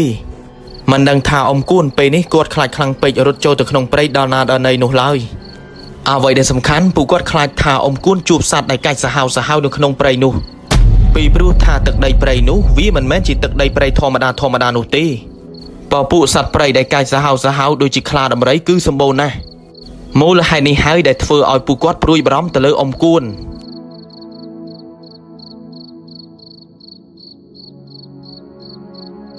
ពេញមួយយប់នោះពួកគាត់ស្វែងរកអ៊ំគួនរហូតដល់ព្រឹកប៉ុន្តែនៅតែមិនទាន់អាចរកអ៊ំគួនឃើញដូច្នេះហើយទាំងអ៊ំដុកអ៊ំរ៉ូនតាសឿនហើយនឹងតាហ៊ួនបន្ទាប់ពីដើរបំបីគ្នារកអ៊ំគួនកាលពីយប់រហូតដល់ពួកគាត់ក៏បានជួបគ្នាវិញដោយពួកគាត់ក៏ចេះតែដើររកអ៊ំគួននៅក្នុងព្រៃរហូតទៅដល់ប្រហែលជាម៉ោង 7 ទៅម៉ោង 8ពេលនោះហើយក៏ស្រាប់តែពួកគាត់ទាំង4នាក់ក៏បានឃើញត្រពាំងទឹកមួយនៅកណ្ដាលព្រៃអ្វីដែលសំខាន់ពួកគាត់ក៏បានឃើញដំរី2ទៅ3ក្បាលដែរដោយវាបានចុះទៅផឹកហើយនឹងលេងទឹកក្នុងត្រពាំងទឹកនោះប៉ុន្តែនៅពេលនោះពួកគាត់ទាំង4នាក់ក៏មិនហ៊ានទៅជិតទៅក្បែរត្រពាំងទឹកនោះឡើយមូលហេតុនោះគឺក៏ព្រោះតែពួកគាត់ខ្លាចថាដំរីទាំង3ក្បាលដែលពួកវាកំពុងតែលេងទឹកនៅក្នុងត្រពាំងទឹកនៅពេលដែលពួកវាឃើញពួកគាត់ហើយច្បាស់ជាដេញតាមជាន់ពួកគាត់ជាជាមិនខានពីព្រោះជាធម្មតាសត្វដំរីព្រៃទាំងអស់នេះនៅពេលដែលវាបានឃើញឬក៏ជួបមនុស្សគឺមិនបានតែម្ដងជាពិសេសនោះគឺដោយដែលយើងដឹងស្រាប់ហើយថាដំរីចុះព្រៃជាដើមមូលហេតុនេះឯងដែលធ្វើឲ្យពួកគាត់ទាំង4នាក់មិនហ៊ានទៅក្បែរទៅជិតត្រពាំងទឹកនោះឡើយដោយពួកគាត់ក៏បំរុងនឹងដើរចាក់ចេញពីទីនឹងដែរប៉ុន្តែពេលនោះតាហ៊ួនគាត់ក៏បានរាប់ដៃរាប់ជើងអញ្ចឹងហើយខណៈពេលនឹងក៏បានធ្វើឲ្យតាហ៊ួនគាត់ក៏មានប្រផ្នូលថាហាក់បីដូចជាមានមនុស្សកំពុងតែនៅក្បែរនឹងឯងស្របពេលនោះក៏បានធ្វើឲ្យតាហ៊ួនគាត់ក៏និយាយទៅកាន់តាសឿនថាឥឡូវនេះកុំទាន់ទៅណាអីនៅទីនេះសិនហើយអញមានប្រផ្នូលថាសង្ស័យតែអាគូនវានៅក្បែរនឹងទេដឹងពួកគាត់បន្ទាប់ពីឮតាហ៊ួននិយាយបែបនឹងក៏បានសម្លឹងរកមើលជុំវិញក្បែរត្រពាំងទឹកនោះតែម្ដងតែក៏ដូចដែលយើងដឹងស្រាប់ហើយថានៅក្នុងតំបន់ព្រៃនោះគឺជាព្រៃណែនណាន់តាន់តាប់ដូច្នេះហើយដែលធ្វើឲ្យពួកគាត់ក៏ពិបាកនឹងរកឃើញណាស់ដោយពួកគាត់នៅរងចាំដំរីទាំង3ក្បាលពួកវាលេងទឹកបានមួយស្របក់មើលទៅយូរគួរសមណាស់ដែរទៅពួកវាក៏បាននាំគ្នាឡើងពីត្រពាំងទឹកដំរីទាំង3ក្បាលនោះគ្រាន់តែពួកវាឡើងពីត្រពាំងទឹកភ្លាមពួកវាក៏នាំគ្នាដើរចូលទៅក្នុងព្រៃដើម្បីស៊ីស្លឹកឈើបាត់ដោយពួកគាត់ទាំង3នាក់បន្ទាប់ពីឃើញថាដំរីទាំង3ក្បាលពួកវាចូលទៅក្នុងព្រៃអស់ក៏បាននាំគ្នាដើរទៅជិតទៅក្បែរត្រពាំងទឹកដើរក្រឡឹងមើលទៅតាមត្រពាំងទឹកចុះឡើងតាហ៊ួនខណៈពេលនោះហាក់បីដូចជាគាត់បានដឹងគាត់ក៏បានងាកសម្លឹងមើលទៅលើដើមឈើមួយស្របពេលនោះហើយក៏ស្រាប់តែគាត់ក៏បានឃើញហាក់បីដូចជាមនុស្សកំពុងតែនៅលើដើមឈើមួយនោះបន្ទាប់ពីសង្ស័យបែបហ្នឹងក៏បានដើរតម្រង់ទៅរកដើមឈើនោះទាំងអ៊ំដុកអ៊ំរ៉ូនហើយនឹងតាសឿនក៏បានដើរតាមតាហ៊ួននៅពេលដែលដើរទៅដល់ខាងក្រោមដើមឈើពិតជាឃើញមនុស្សនៅលើដើមឈើក្បែរមាត់ត្រពាំងទឹកនោះពិតមែនអ៊ំដុកហើយនឹងអ៊ំរ៉ូនបន្ទាប់ពីពួកគាត់ឃើញបែបហ្នឹងក៏សប្បាយចិត្តដោយហេតុថាអ្នកដែលកំពុងតែដេកនៅលើដើមឈើនោះគឺជាអ៊ំគួននេះឯង អញ្ចឹងហើយអ៊ំរ៉ូនគាត់ក៏ស្រែកហៅទៅកាន់អ៊ំគូននៅលើដើមឈើនោះថាអាគូនអាគូនអ៊ំគូនបន្ទាប់ពីគាត់ឮសំឡេងរបស់អ៊ំរ៉ូនស្រែកហៅបែបហ្នឹងក៏បានភ្ញាក់បន្ទាប់មកក៏សម្លឹងមើលមកខាងក្រោមអ៊ំគូនបន្ទាប់ពីឃើញអ៊ំរ៉ូនអ៊ំដុកហើយនឹងតាសឿនព្រមទាំងតាហ៊ូនមកដល់ហើយនឹងរកឃើញគាត់ក៏បានត្រពាំងបែបហ្នឹងគឺគាត់ក៏ត្រេកអរហើយនឹងសប្បាយចិត្តបន្តិចដែរប៉ុន្តែមើលពីស្ថានភាពរបស់គាត់នៅពេលនោះសក់ឡើងបាសច្រាងយកគ្នាតែម្ដងចំណែកឯមុខមាត់របស់គាត់វិញនៅពេលនោះឡើងស្លេកស្លក់អ្វីដែលសំខាន់គឺគាត់នៅតែញ័រភ័យខ្លាចមើលទៅគាត់ហាក់បីដូចជារៀងហើយនឹងបាក់ស្បាតពេលនោះតាសឿនគាត់ក៏បាននិយាយទៅកាន់អ៊ំគួនថាឲ្យអ៊ំគួនប្រញាប់ចុះមកខាងក្រោមមកអ៊ំគួនបន្ទាប់ពីតាសឿននិយាយបែបហ្នឹងគាត់ក៏ចុះមកខាងក្រោមទៅខណៈពេលនោះហើយអ៊ំគួនគាត់ក៏បានយករឿងរ៉ាវដែលគាត់បានជួបហើយនឹងឃើញការពីយប់មិញប្រាប់ទៅកាន់ពួកគាត់ទាំង4នាក់គឺគាត់បាននិយាយថាក្មេងៗតូចទាបល្អិតល្អិតមានមុខមាត់រូបរាងយ៉ាងអាក្រក់ដេញតាមបន្លាចធ្វើបាបគាត់ពេលខ្លះក្មេងៗទាំងនោះគឺធ្វើជាមនុស្សចាស់ដោយគាត់ឃើញបែបនោះស្មានតែជាមនុស្សធម្មតាតែនៅពេលដែលគាត់កំពុងតែរុករៀនប្រៃទាំងភាពភ័យខ្លាចគាត់ក៏ខំរត់សម្ដៅទៅរកបុរសវ័យចំណាស់ម្នាក់នោះជួយដែរតែនៅពេលដែលគាត់រត់ទៅដល់បុរសវ័យចំណាស់ម្នាក់នោះក៏ស្រាប់តែបញ្ចេញអាការៈមុខមាត់ឡើងអាក្រក់សើចដាក់គាត់ធ្វើឲ្យគាត់ក៏កាន់តែភ័យខ្លាចលើសដើមជាងមុនទៅទៀតមិនត្រឹមតែប៉ុណ្ណោះរឿងដ៏រន្ធត់ដែលអ៊ំគួនគាត់បានជួបហើយនឹងបានឃើញទៀតនោះស្របពេលដែលគាត់កំពុងតែរត់ពេញព្រៃមិនដឹងថាផ្លូវណាទៅផ្លូវណាអាចនិយាយបានថាវង្វេងទៅហើយគាត់ចេះតែមើលឃើញនេះមើលឃើញនោះប្លែកចម្លែកតែម្ដងមិនថាតែងាកមើលទៅលើដើមឈើគឺនៅតែឃើញក្មេងៗមុខមាត់ឡើងអាក្រក់ទាំងនោះសើចដាក់មកកាន់គាត់ដដែលរហូតដល់គាត់ក៏បានរត់ចេញពីក្នុងព្រៃដោយមកដល់ជិតត្រពាំងទឹកនោះក៏ឃើញដំរីជាច្រើនក្បាលដូច្នេះហើយគាត់ក៏ប្រញាប់ប្រញាល់ស្ទុះមនីឡើងទៅលើដើមឈើនៅក្បែរមាត់ត្រពាំងនោះទៅដោយសារតែគាត់ខ្លាចដំរីទាំងនោះជន់ធ្វើបាបគាត់នេះឯង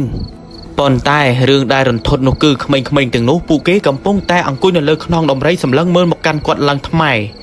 ដោយនៅពេលដែលគាត់ឃើញក្មេងៗតូចទាបល្អិតទាំងនោះនៅតែលងតាមធ្វើបាបគាត់ដដែល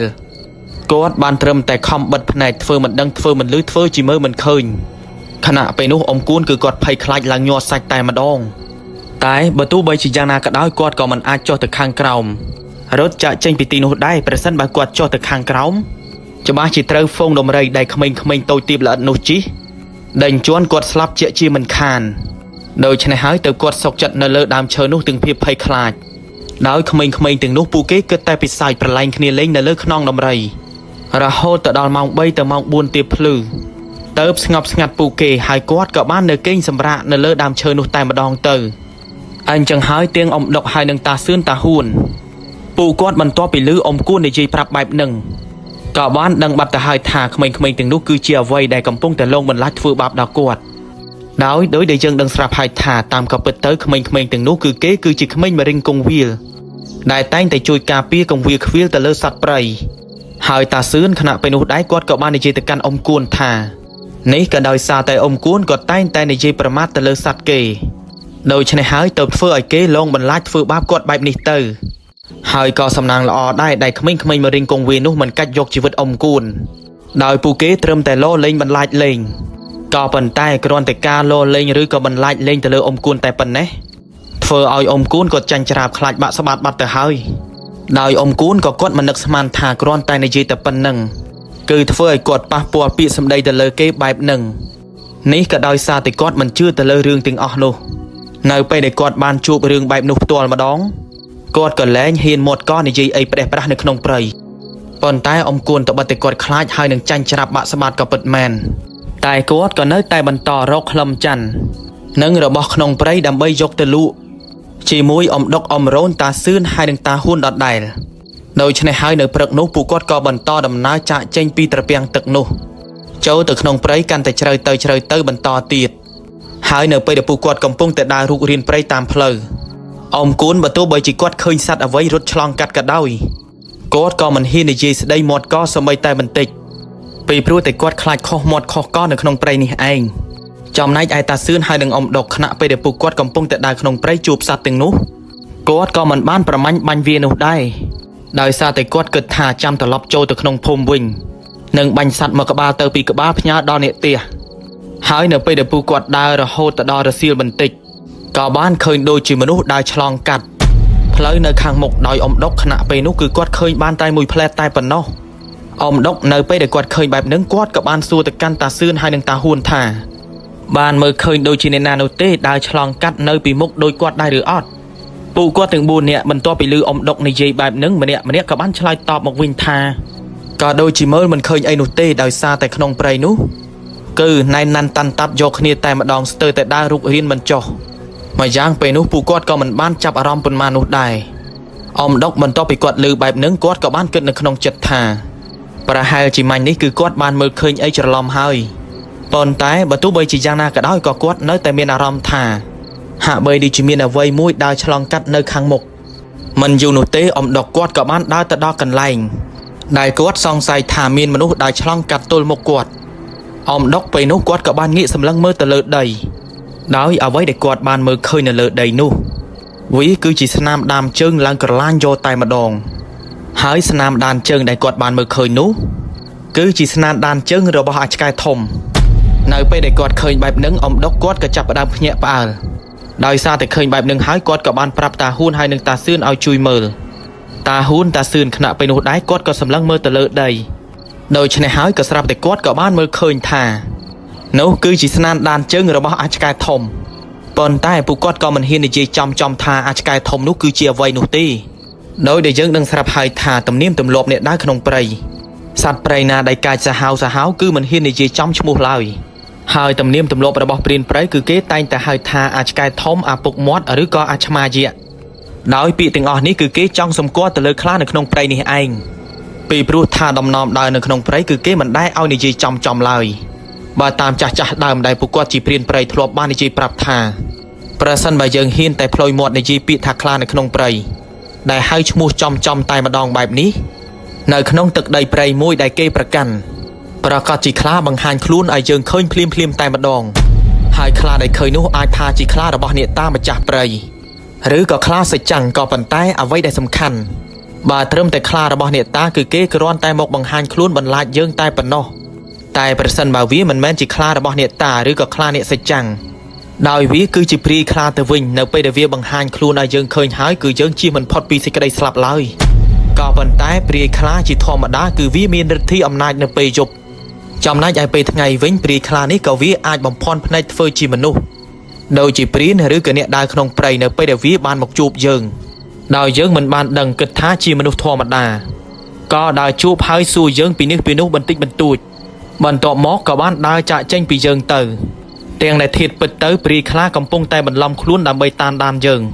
เตียงนี้วิกรอนแต่จีปีสำได้ระบจ่าดามได้ปุกวดเมียนบอดปีเศร้าได้ในขนมไพรแต่ปนนอหายจีทอมาดาเปลี่ยนโจแต่ขนมไพรแต่แต่ได้ประดามประปนโกเนอไอเตียเตอแต่ต้อมเนอดำนอมจีจราอนเอาไว้ได้สำคัญตัวใบจีมีนเรื่องเหตุการณ์นากัดลังยังนากัดดอยคือห้ามโจแต่ขนมไพรแต่ตามเปลี่ยนจีดัดขาดปีปรูแต่เปลี่ยนไปได้ปุกวดทลองกัดบอดปีศาจปุกวดกึศทานเนอไปเดมีนประปนหรือก็โกนแต่ตามกวดดอดไปโดยปุกวดดังยังฉบับทานนุมันแมนจีมนุษย์เปิดประกาศลายวิชมาจีชราไปหรือกับปรีคลาบันลำครูในเองหายประสันบาเฮียนจอตะคางกร้อมฉบับจิตรคลาหรือกับปรีคลาไฮซีเจจีมันคานมูลไฮในหายได้เปลี่ยนไปห้ามดัดขาดมันเอาประปนโกนหรือกับสัตว์ยีดนามันเนี่ยพร้อมเตียงเนี่ยพุ่มโจตะขนงไปแต่ตามรอกปุกวดลายดาวตลบหมกซัดเรื่องระบายยังวิงตาซื้นกวดกับบ้านจกใดระบายกวดแต่จับได้มือกระดับเตยเลือสนานดานเชิงระบายคลาได้เมียนดามเชิงลังกระลางบอลต่อไปกวดจับยกมือกระดับหายตาซื้นกวดกับจับดามเฟอร์พิธีกรรมโซดในบริกรรมกีตาบอลต่อหมกกวดกับบ้านบัดพนัยบันติกดำไม่ประมาณเมื่อมวยสระบกลายหมกกระสลับแต่กวดกับบ้านเฟอร์ตึกหมกยางจำไลอันจังหายขณะไปนู้ได้เฟอร์ออยอมดอกกวดกับบ้านสู้แต่กันตาซื้นทายังไม่แต่หายปูแต่โดยการสงสัยขยมได้หรืออดตาวิคือจีดานเชิงเอาไว้เอาปิดประกอบเตอตาหุ้นไปนู้บรรทอไปกอดลืออมดอกสู้แต่กันตาเสื่อนแบบหนึ่งกอดกับบ้านชายกัดไตมาดองทาเฮ้ยมันบาดจะมือไอเวนช่างไงเต้กรอนแต่มือดานเชิงทมกระลานจังดังบัดตาหายทาจีมันพอดปีอาจกายทมเต้บัดตามือเตออาจกายทมนี้คือประกอบจีมินไอกันเฮ้ยตาซื้อเนไปได้กอดลือตาหุ้นในจีแบบหนึ่งกอดกับบ้านโยลตามการประมาณเคยโดยแต่หนึ่งตาหุ้นกอดในยิงจังโดยอมดกบรรทอปีลือท่าอาจกายทมนุประกอบจีมินไอกันก็ปรูแต่กอดคือจีเปลี่ยนไปก็ทลบฉลองกัดจูบเวียดได้ គាត់បានដឹងបាត់ទៅហើយថាអាចកែធំដែលមានអីកាន់នោះគឺចង់សម្ដៅទៅលើព្រីខ្លានេះឯងចំណែកឯអ៊ំរ៉ូនហើយនឹងអ៊ំគួនពួកគាត់មិនធ្លាប់ឆ្លងកាត់បទពិសោធន៍ជួបទៅលើព្រីខ្លាអញ្ចឹងហើយដែលធ្វើឲ្យពួកគាត់ទាំង3នាក់ក៏មិនសូវជាយល់ប៉ុន្មាននោះទេទៅលើការនិយាយរបស់តាសឿនតាហួនហើយនឹងអ៊ំដុកដោយអ៊ំដុកបន្ទាប់ពីគាត់យល់ហើយនឹងដឹងបែបហ្នឹងគាត់ក៏បាននិយាយទៅកាន់តាហួនហើយនឹងតាសឿនថាពូយើងគួរទៅមុខទៀតឬក៏យ៉ាងម៉េចទៅប្រសិនបើទៅមុខទៀតច្បាស់ជាជួបអានេះជាមិនខានទេតាហួនតាសឿនបន្ទាប់ពីគាត់ឮអ៊ំដុកនិយាយបែបហ្នឹងដូច្នេះហើយដែលធ្វើឲ្យតាសឿនគាត់ក៏បាននិយាយតបតឆ្លើយតបទៅកាន់អ៊ំដុកថាមិនអីទេបើក្រឡាពួកយើងត្រូវទៅជួបគឺវាកង់ទៅជួបបើទោះបីជាថាពួកយើងត្រូវដើរបកថយក្រោយទៅវិញក៏ដោយអានេះវាពូកែរឿងក្លិនតែម្ដងវាឆាប់ដឹងក្លិនមនុស្សណាស់មិនអីទេពួកយើងសង់ធ្នាក់បោះធ្នើឲ្យខ្ពស់បន្តិចទៅប្រសិនបើយើងបោះធ្នាក់នៅលើដើមឈើទាបប្រកាសជាចាញ់ច្រាបវាជាមិនខានអ៊ំដុកបន្ទាប់ពីគាត់ឮតាសឿននិយាយបែបនឹងហើយពួកគាត់ទាំង5នាក់ក៏បាននាំគ្នាដើរបន្តទៅមុខទៀតដោយដើរនៅក្នុងព្រៃបានមួយស្របក់ក្រោយមកក៏ស្រាប់តែសុករឿងដែលចម្លែកក៏បានកើតឡើងដោយសត្វព្រៃជាច្រើនក្បាលពួកវាបានផ្អើលរត់ឡើងព្រូយកតែម្ដងមានទាំងប្រើសមានទាំងឆ្លុះហើយនឹងទន្សោងគោព្រៃធ្វើឲ្យសត្វព្រៃខ្លះពួកវាក៏បានរត់បុកទៅនឹងដើមឈើទៀតផងអ៊ំគួនអ៊ំរ៉ូនបន្ទាប់ពីឃើញសត្វជាច្រើនវាផ្អើលរត់ចេញពីក្នុងព្រៃបែបនោះធ្វើឲ្យពួកគាត់ខណៈពេលនោះដែរក៏បានភ្ញាក់ផ្អើលទៅតាមសត្វដែរពីព្រោះវាពិតជាចម្លែកខ្លាំងមែនទែនដែលមានសត្វព្រៃនៅកន្លែងនោះជាច្រើនដោយបន្ទាប់ពីសត្វវារត់ចូលទៅក្នុងព្រៃអស់ហើយពួកគាត់ទាំង5នាក់ក៏បាននាំគ្នាដើរចូលទៅក្នុងព្រៃរុកទៅមើលបន្ទាប់ពីដើរទៅដល់កន្លែងនោះទើបដឹងថាមូលហេតុដែលសត្វព្រៃទាំងអស់វានៅផ្ដុំគ្នាកន្លែងនោះក៏ព្រោះតែកន្លែងនោះគឺជាដីច្រាបដែលធ្វើឲ្យសត្វព្រៃជាច្រើនពួកវាមកកកេរហើយនឹងលិតស៊ីផ្ដុំគ្នាហើយមើលពីស្ថានភាពដីច្រាបនៅកន្លែងនោះដែរវាគឺជាប្រភេទដីទួលដែលមិនខុសពីដីដំបូកប៉ុន្មាននោះទេត្រូវបានសឹករិចរិលហើយនឹងរងស្ទើរតែคล้ายទៅជារណ្ដៅខ្លះៗទៅហើយដោយមូលហេតុដែលត្រូវបានសឹករិចរិលបែបនោះក៏ព្រោះតែដោយសារសត្វវាបានខំកកេរស៊ីលិតនេះឯងដោយបើតាមចាស់ដើមពួកគាត់បាននិយាយថាមូលហេតុដែលសត្វព្រៃពួកវាចូលចិត្តស៊ីដីច្រាបក៏ព្រោះតែដីទាំងនោះគឺមានសារជាតិប្រៃមកយ៉ាងវិញទៀតបើតាមអបិយជំនឿដីប្រភេទនេះគឺមានគេកាន់ដោយអ្នកដែលកាន់ទៅលើដីនោះអាចថាជាបារមីឬក៏ជាអ្នកតាម្ចាស់ព្រៃនេះឯងប៉ុន្តែដីប្រភេទនេះវាក៏អាចលងបន្លាចឲ្យយើងខ្លាចផងដែរប្រសិនបើយើងធ្វើខុសនៅរបៀបរបបនៅដំណំដើរក្នុងព្រៃដោយបើតាមចាស់ដើមពួកគាត់បាននិយាយប្រាប់ថារបៀបលងរបស់ដីច្រាបនេះគឺវាអាចធ្វើជាខ្មោចព្រាយបិសាចលងបន្លាចទៅលើព្រានដែលចាំបាញ់សត្វហើយវាក៏អាចបំផន់ភ្នែកធ្វើជាមនុស្សដែលយើងធ្លាប់ស្គាល់រឹតតែពិសេសវាអាចធ្វើជាប្រពន្ធកូនសាច់ញាតិបងប្អូនរបស់ព្រាននិយាយឲ្យចំទៅការលងបន្លាចរបស់ដីច្រាបគឺមិនខុសពីច្រាបព្រៃនោះទេដោយតាសឿនតាហួនខណៈពេលដែលពួកគាត់ឃើញដីច្រាបបែបនោះពួកគាត់ក៏ចេះតែដើរក្រវ៉ែសម្លឹងរកមើលនេះមើលនោះនៅកន្លែងដីច្រាបបើតាមមើលទៅពេលនោះមិនដឹងថាពួកគាត់កំពុងតែសម្លឹងរកមើលអ្វីឡើយដោយអ៊ំគួនហើយនឹងអ៊ំរ៉ូនខណៈពេលនឹងដែរពួកគាត់ក៏ឆ្ងល់ថាហេតុអីបានជាសត្វព្រៃវាស៊ីដីនឹងអាចនិយាយបានថាមើលទៅដីនោះវាគឺជាអាហារសម្រាប់សត្វព្រៃអញ្ចឹងដោយសារតែអ៊ំគួនគាត់ឆ្ងល់ហើយមិនដែលដឹងគាត់ក៏បានសួរទៅកាន់អ៊ំដុកថាអាដុកមិនបានជាសត្វព្រៃវាចូលចិត្តស៊ីដីនឹងទៅវិញអញដូចជាមិនយល់ទេហ៎អ៊ំដុកនៅពេលដែលគាត់ឮអ៊ំគួនសួរបែបហ្នឹងគាត់ក៏បានឆ្លើយតបទៅកាន់អ៊ំគួនវិញថាហើយបើឯងសួរអញឲ្យអញសួរអ្នកណាអញក៏មិនដឹងច្បាស់ដែរគ្រាន់តែដឹងថាដីនេះវាគឺជាដីច្រាបហើយអញក៏មិនចង់រៀបរាប់វែងឆ្ងាយដែរដឹងត្រឹមតែថាដីច្រាបនេះវាមិនដូចទៅនឹងដីធម្មតាឬក៏ដីដំបូកឬក៏ដីទួលអីនោះទេប្រសិនបើអញនិយាយប្រាប់ឯងតទៅទៀតច្បាស់ជាខុសមាត់ខុសកមិនខានអ៊ំគួនហើយនឹងអ៊ំរ៉ូនបន្ទាប់ពីពួកគាត់ទាំងពីរនាក់ឮអ៊ំដុកនិយាយបែបហ្នឹងពួកគាត់ក៏មិនបានសួរដេញដោលទៅកាន់អ៊ំដុកបន្ទាប់ទៀតដែរចំណែកឯតាសឿនហើយនឹងតាហួនពួកគាត់ទាំងពីរនាក់បន្ទាប់ពីសម្លឹងរកមើលចុះឡើងនៅកន្លែងដីច្រាបនោះក៏ស្រាប់តែតាសឿនគាត់ក៏បានប្រទះឃើញនាងពួនឬក៏ចង្កូមចែកកាច់ដោយជ្រូកព្រៃវាបានកាច់ជាប់ទៅនឹងឫសឈើមួយបើតាមមើលទៅប្រហែលជាជ្រូកព្រៃនោះវាបានកោសរុះឈ្មោលដីចុះឡើងដើម្បីស៊ីដីច្រាបវាក៏ពាក់ជាប់នឹងឫសឈើនោះហើយក៏បានបាក់ជាប់ទៅនឹងឫសឈើនោះទៅនេះវាគ្រាន់តែជាការមើលហើយនឹងការសង្ស័យរបស់ពួកគាត់ប៉ុន្តែក៏មានពេលខ្លះទៀតជ្រូកព្រៃដែលចាស់ខែចាស់ឆ្នាំវាក៏អាចកាច់ចង្កុំខ្នែកតាន់ឬក៏ចែកកាច់ចោលជាប់នឹងដើមឈើក៏មាន មូលហេតុដែលជ្រូកព្រៃទាំងនោះកាច់ចោលគឺភាគច្រើនដោយសារថាចង្កូមចែកកាច់ឬក៏ខ្នែកតាន់ទាំងនោះវាបានដុះរហូតដល់ចប់ច្រមុះរបស់វាដូច្នេះហើយដែលធ្វើឲ្យជ្រូកព្រៃនោះវាក៏កាច់ចោលទៅហើយបើតាមអបិយជំនឿប្រសិនបើជ្រូកព្រៃចាស់ខែចាស់ឆ្នាំដុះចង្កូមចែកកាច់ខ្នែកតាន់បែបនេះភាគច្រើនគឺជាជ្រូកព្រៃដែលមានវិញ្ញាណកាន់ឬក៏ព្រាយកាន់នេះឯងដែលគេអាចហៅថាព្រាយជ្រូកព្រៃឬក៏អាចរាប់ចាប់ទុកថាវាក៏ជាប្រភេទច្រាព្រៃដោយចង្កូមចែកកាច់ឬក៏ខ្នែកតាន់ដែលកាច់ចោលបែបនេះតាមផ្លូវងងឹតឬក៏តាមអបិយជំនឿគេជឿថាវាគឺជារបស់ស័ក្តិសិទ្ធិប្រសិនបើយើងមានរបស់ទាំងនេះនៅលើដៃគឺអាចជួយឃុំក្រងការពារយើងពីគ្រោះថ្នាក់ទាំងឡាយទាំងពួងណាមួយកើតឡើងមកលើយើងតាសឿនបន្ទាប់ពីគាត់ឃើញចង្កូមចែកកាច់ជាប់នឹងឫសឈើគាត់ក៏សប្បាយចិត្តហើយស្រែកហៅតាហ៊ូនឲ្យមកជួយមើលពេលនោះមិនថាតាហ៊ូនអ៊ំដុកអ៊ំរ៉ូនហើយនឹងអ៊ំគួននោះទេពូគាត់ក៏បាននាំគ្នាទៅមើលចង្កូមចែកកាច់នោះតាហ៊ូនខណៈពេលនោះដែរគាត់ក៏បានលើកមើលចង្កូមចែកកាច់ដោយគាត់សម្លឹងមើលចុះឡើងមិនឃើញមានចំណុចណាមួយប្រេះស្រាំធ្វើឲ្យខណៈពេលនោះគាត់ក៏បានលន់មាត់និយាយថាចែកកាច់នេះសុទ្ធរបស់គេតើវៃឯងទុកឲ្យស្រួលបួលទៅចាំទៅដល់ផ្ទះចាំគិតទៀតស្របពេលនោះហើយតាសឿនគាត់ក៏បានទុកយ៉ាងស្រួលបួលនៅក្នុងថង់យាមរបស់គាត់ដោយដែលយើងដឹងស្រាប់ហើយថារបស់បែបនេះគឺកម្រដើរជួបហើយនឹងកម្ររកឃើញណាអ្នកដើរឃើញឬក៏ជួបបែបនេះគឺអាចថាជាអ្នកសំណាងនៅខណៈពេលដែលពូគាត់ទាំង5នាក់កំពុងតែឈរមើលចង្កូមចែកកាច់ឬក៏ខ្នែកតាន់នោះសុកពូគាត់ក៏បានឮស្នូរសំឡេងសម្រាប់ជើងសត្វព្រៃពូវាហាក់បីដូចជាកំពុងតែដើរមកកាន់ដីច្រាបក៏ព្រោះតែពូគាត់ឮស្នូរសំឡេងសម្រាប់ជើងដើរប្រោកប្រាក់របស់សត្វព្រៃនេះឯងពូគាត់ទាំង5នាក់ក៏បាននាំគ្នាដើរចាក់ចេញពីកន្លែងដីច្រាបនោះដោយស្ថានភាពកន្លែងដីច្រាបនោះបើតាមពូកានគាត់បាននិយាយប្រាប់គឺវាត្រជាក់ស្រាប់ខុសប្លែកពីធម្មតាស្ទើរតែធ្វើឲ្យអ៊ំរ៉ូនអ៊ំគួនពូគាត់ទាំង2នាក់ចាញ់ទឹកចាញ់ដីនៅកន្លែងនោះដោយពូគាត់ទាំង5នាក់ធ្វើដំណើរចាក់ចេញពីកន្លែងដីច្រាបនោះមិនឆ្ងាយប៉ុន្មានដោយសារតែឃើញថាខណៈពេលនោះម៉ោង4ទៅម៉ោង5ទៅហើយម្នាក់ពូគាត់ទាំង5នាក់ក៏ចាប់ផ្ដើមនាំគ្នារកឈើដើម្បីសង់ធ្នាក់តាំងពីព្រឹករហូតដល់ល្ងាចពូគាត់ដើររកក្លឹមច័ន្ទគឺមិនបានសំបីតែបន្តិចក៏ប៉ុន្តែក៏សំណាងល្អដែរដែលតាសឿនគាត់បានចង្កូមចែកកាច់មួយគ្រាប់វាក៏ជារបស់មានតម្លៃខ្លាំងមែនទែនសម្រាប់លក់ឲ្យឈ្មួញពីព្រោះតែឈ្មួញត្រូវការចង់បានវាណាជាពិសេសនោះគឺឈ្មួញដែលគេជឿទៅលើរឿងអបិយជំនឿផ្លូវងងឹតបើទោះបីជាដាក់តម្លៃថ្លៃប៉ុណ្ណាក៏គេហ៊ានទិញដែរឲ្យតែរបស់នោះសុទ្ធហើយនឹងស័ក្តិសិទ្ធិដោយពូគាត់ទាំង5នាក់បានបោះធ្នាក់សង់ធ្នើខ្ពស់ខ្លាំងមែនទែននៅពេលនោះគឺកម្ពស់ប្រហែលជាជាងជិត10ម៉ែត្រនេះឯង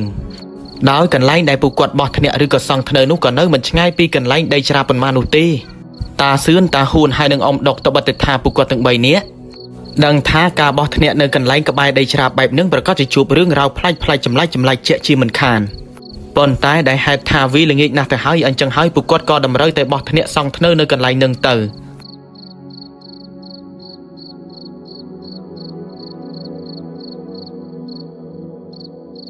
នៅយប់នោះក្រោយពីពូគាត់ទទួលទានអាហាររួចពូគាត់នៅអង្គុយនិយាយគ្នាលេងបន្តិចបន្តួចនៅលើធ្នាក់យ៉ាងខ្ពស់ស្រឡិតទោះបីជាយប់ប្រហែលជាម៉ោង7ទៅម៉ោង8ក៏ពិតមែនប៉ុន្តែស្នូរសំឡេងសត្វព្រៃពូវានៅយំអើងកង់ពេញព្រៃនៅឡើយ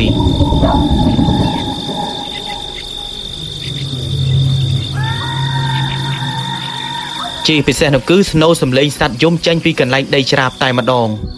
ពូគាត់ទាំង5នាក់និយាយគ្នាលេងនៅលើធ្នាក់រហូតទៅដល់ប្រហែលជាម៉ោង9ជិតម៉ោង10សុកក៏ស្រាប់តែសត្វព្រៃវាក៏បានឈប់យំភ្លាមយ៉ាងចម្លែកតែម្ដងអាចនិយាយបានថានៅពេលនោះគឺស្ងាត់ឡើងប្រហែងធ្វើឲ្យតាសឿនដែលគាត់ធ្លាប់ឆ្លងកាត់បទពិសោធន៍ដើរនៅក្នុងព្រៃកន្លងមកគឺគាត់បានយល់ហើយនឹងដឹងបាត់ទៅហើយថាបន្តិចទៀតនេះអាចនឹងមានអីមួយមកលេងជាមួយនឹងពួកគាត់ជាមិនខានអញ្ចឹងហើយពេលនោះក៏ស្រាប់តែគាត់ក៏បាននិយាយខ្សឹបទៅកាន់អ៊ំដុកហើយនឹងអ៊ំគួនព្រមទាំងអ៊ំរ៉ូនថាហើយយប់ណាស់ទៅហើយពួកឯងទាំង3នាក់ដេកទៅអ៊ំដុកអ៊ំគួនហើយនឹងអ៊ំរ៉ូនបន្ទាប់ពីពួកគាត់បានឮតាសឿននិយាយបែបហ្នឹងពួកគាត់ក៏បំរុងនឹងដេកពួននៅលើធ្នាក់នោះទៅហើយប៉ុន្តែនៅសុកក៏ស្រាប់តែស្នូរសំឡេងសម្រាប់ជើងសត្វពួកវាបានរត់នៅក្នុងព្រៃមិនត្រឹមតែប៉ុណ្ណោះពួកវាក៏បានរត់នៅខាងក្រោមធ្នើធ្នាក់របស់ពួកគាត់ជាច្រើនក្បាលទៀតផងមើលទៅពួកវានៅពេលនោះមិនដឹងថាផ្អើលដោយសារអីនោះទេពួកគាត់ឃើញបែបនោះក៏មិនបានជ្រួលច្រាលលើកកំភ្លើងបាញ់ទៅកាន់សត្វទាំងអស់នោះឡើយក្រោយមកពួកវាក៏បានរត់ផុតហើយក៏ស្ងប់ស្ងាត់ឡើងសូន្យឈឹងពេលនោះកំថាឡើយស្នូរសំឡេងសត្វព្រៃសំបីតែស្នូរសំឡេងសត្វចង្រិតយំក៏គ្មានឮសំបីតែបន្តិច สรอบในไปนุหายซกกระสรับแต่มีนบุรอมาเนี่ยสลีข่าวใครรถเจงไปขนมไพรเตียงไพ่ตระเห็บตระหอบสรอบในไปนุเมื่อเตอหาใบดีจีกำปงแต่มีนเรื่องไอการล้างแต่เลิกกวนจังดาวบุรอมาเนี่ยนู้คือมีนไว้อายุประหายจี3แต่สาย10 ឆ្នាំនេះឯងអ្វីដែលចម្លែកគឺសម្លៀកបំពាក់របស់គាត់នៅពេលនោះគឺដាច់ដោចរហែករយៈអស់ទៅហើយបើតាមមើលទៅបុរសម្នាក់នោះប្រហែលជាគាត់គឺជាព្រានព្រៃនៅពេលដែលពួកគាត់រត់ទៅដល់ខាងក្រោមធ្នើធ្នាក់របស់តាហើយនឹងអ៊ំក៏ស្រាប់តែគាត់ក៏បាននិយាយទៀងតក់ស្លុតហើយនឹងភ័យខ្លាចថាជួយគាត់ផងពេលនេះគឺគាត់កំពុងតែត្រូវបានខ្លាដេញខំតាហ៊ូនតាសឿននៅពេលដែលពួកគាត់ទាំងពីរនាក់ឮបុរសម្នាក់នោះនិយាយបែបហ្នឹងគាត់ក៏បាននិយាយដាស់តឿនទៅកាន់អ៊ំគូនអ៊ំរ៉ូនហើយនឹងអ៊ំដុកដោយគាត់បាននិយាយថាមិនបាច់ចំមាត់ក៏តបតទៅកាន់បុរសម្នាក់នោះឡើយប៉ុន្តែសម្រាប់អ៊ំដុកមិនបាច់ចំដាស់តឿននិយាយប្រាប់គាត់ក៏បានដែរពីព្រោះតែគាត់មើលពីស្ថានភាពដឹងថាអ្វីគឺជាអ្វីបាត់ទៅហើយបុរសដែលនៅខាងក្រោមធ្នាក់នោះនៅលើខ្លួនប្រាណរបស់គេគឺពោពេញទៅដោយឈាមឡើងរហែមរហាមគឺគាត់ក៏ខំហៅមិនថាអ៊ំឬក៏តានោះទេប៉ុន្តែក៏ដូចដែលយើងដឹងស្រាប់ហើយថាក៏ព្រោះតែតាពួកគាត់ហាមប្រានធ្វើឲ្យម្នាក់ក៏គ្មានអ្នកណាហ៊ានឆ្លើយតបទៅកាន់បុរសម្នាក់នោះហើយតាហ៊ូនខណៈពេលនោះដែរគាត់ក៏បាននិយាយខ្សឹបទៅកាន់តាសឿនថាហើយអានេះវាមកលេងពួកយើងទាំងធំក្លិនសារតែម្ដងហើយវើយរឿងអីដែលថាមិនដឹងបើមកលេងចឹងបន្ទាប់ពីតាហ៊ូនគាត់និយាយខ្សឹបបែបហ្នឹងក៏ស្រាប់តែបុរសដែលនៅខាងក្រោមនោះក៏ចាប់ផ្ដើមបញ្ចេញអាការៈភ្នែករបស់គាត់ក៏ចាប់ផ្ដើមសម្លឹងមើលក្រឡែក្រឡាប់ចុះឡើងធ្វើឲ្យអ៊ំរ៉ូនហើយនឹងអ៊ំគូនបន្ទាប់ពីពួកគាត់ទាំងពីរនាក់ឃើញបុរសម្នាក់នោះចម្លែកបែបហ្នឹងក៏ចាប់ផ្ដើមមានអារម្មណ៍ថាដូចជាមិនស្រួលចិត្តទាល់តែសោះមិនត្រឹមតែប៉ុណ្ណោះនោះទេពួកគាត់ក៏ចាប់ផ្ដើមព្រឺក្បាលព្រឺរោមខ្ញាក់យកគ្នាតែម្ដងអ៊ំដុកនៅពេលដែលគាត់ឃើញបែបហ្នឹងគាត់ក៏បានផ្លយមាត់និយាយខ្សឹបថាអីយ៉ាអានេះចាប់ផ្ដើមចេញរូបរាងធាតុដើមហើយវើយតាសឿនបន្ទាប់ពីគាត់ឮអ៊ំដុកនិយាយបែបហ្នឹងគាត់ក៏បាននិយាយដាស់តឿនថាបើទោះបីជាមានរឿងអីក៏ដោយហាមចុះពីលើធ្នាក់នោះជាដាច់ខាតប្រសិនបើចុះទៅច្បាស់ជាជួបរឿងសយហើយនឹងគ្រោះថ្នាក់ជាមិនខានហើយបុរសដែលនៅខាងក្រោមធ្នាក់បញ្ចេញអាការៈភ្នែកក្រលីងក្រលើមចុះឡើងនោះគេក៏បានបញ្ចេញទឹកមុខហាក់បីដូចជាចង់អាឃាតទៅលើពួកគាត់ដែលកំពុងតែអង្គុយនៅលើធ្នាក់នោះជាខ្លាំងអាចនិយាយបានថាគឺហាក់បីដូចជាចង់ស៊ីសាច់ហត់ឈាមទៅលើពួកគាត់ទាំង5នាក់អញ្ចឹងស្របពេលនោះបុរសម្នាក់នោះគេក៏បានដើរទៅបាំងនឹងដើមឈើមួយហើយក៏ដោយដែលយើងដឹងស្រាប់ហើយថាសភាពលក្ខណៈរបស់គេគឺរបួសពេញខ្លួនប្រាណហាក់បីដូចជាត្រូវបានខ្លាខំហាច់ស៊ីបន្ទាប់ពីដើរបាំងកំបាំងដើមឈើនោះក៏ស្រាប់តែបានបាត់ស្រមោលឈឹងតែម្ដងធ្វើឲ្យម្នាក់នៅលើធ្នាក់ជាពិសេសនោះគឺអ៊ំគូនហើយនឹងអ៊ំរ៉ូនពួកគាត់ក៏បានឆ្ងល់រហូតដល់ពួកគាត់គិតថាបុរសម្នាក់នោះប្រហែលជាចេះបំបាំងកាយទៅបាត់ស្រមោលឈឹងបែបហ្នឹងប៉ុន្តែបើសម្រាប់តាហ៊ូនហើយនឹងតាសឿនពួកគាត់បានដឹងថាបុរសម្នាក់នោះច្បាស់ជាមិនទាន់ទៅណានោះទេដូច្នេះហើយដែលធ្វើឲ្យតាហើយនឹងអ៊ំដុកពួកគាត់ក៏ត្រៀមខ្លួនជាស្រេចអាចថាប្រើរបស់ខ្លះហើយដើម្បីការពារខ្លួន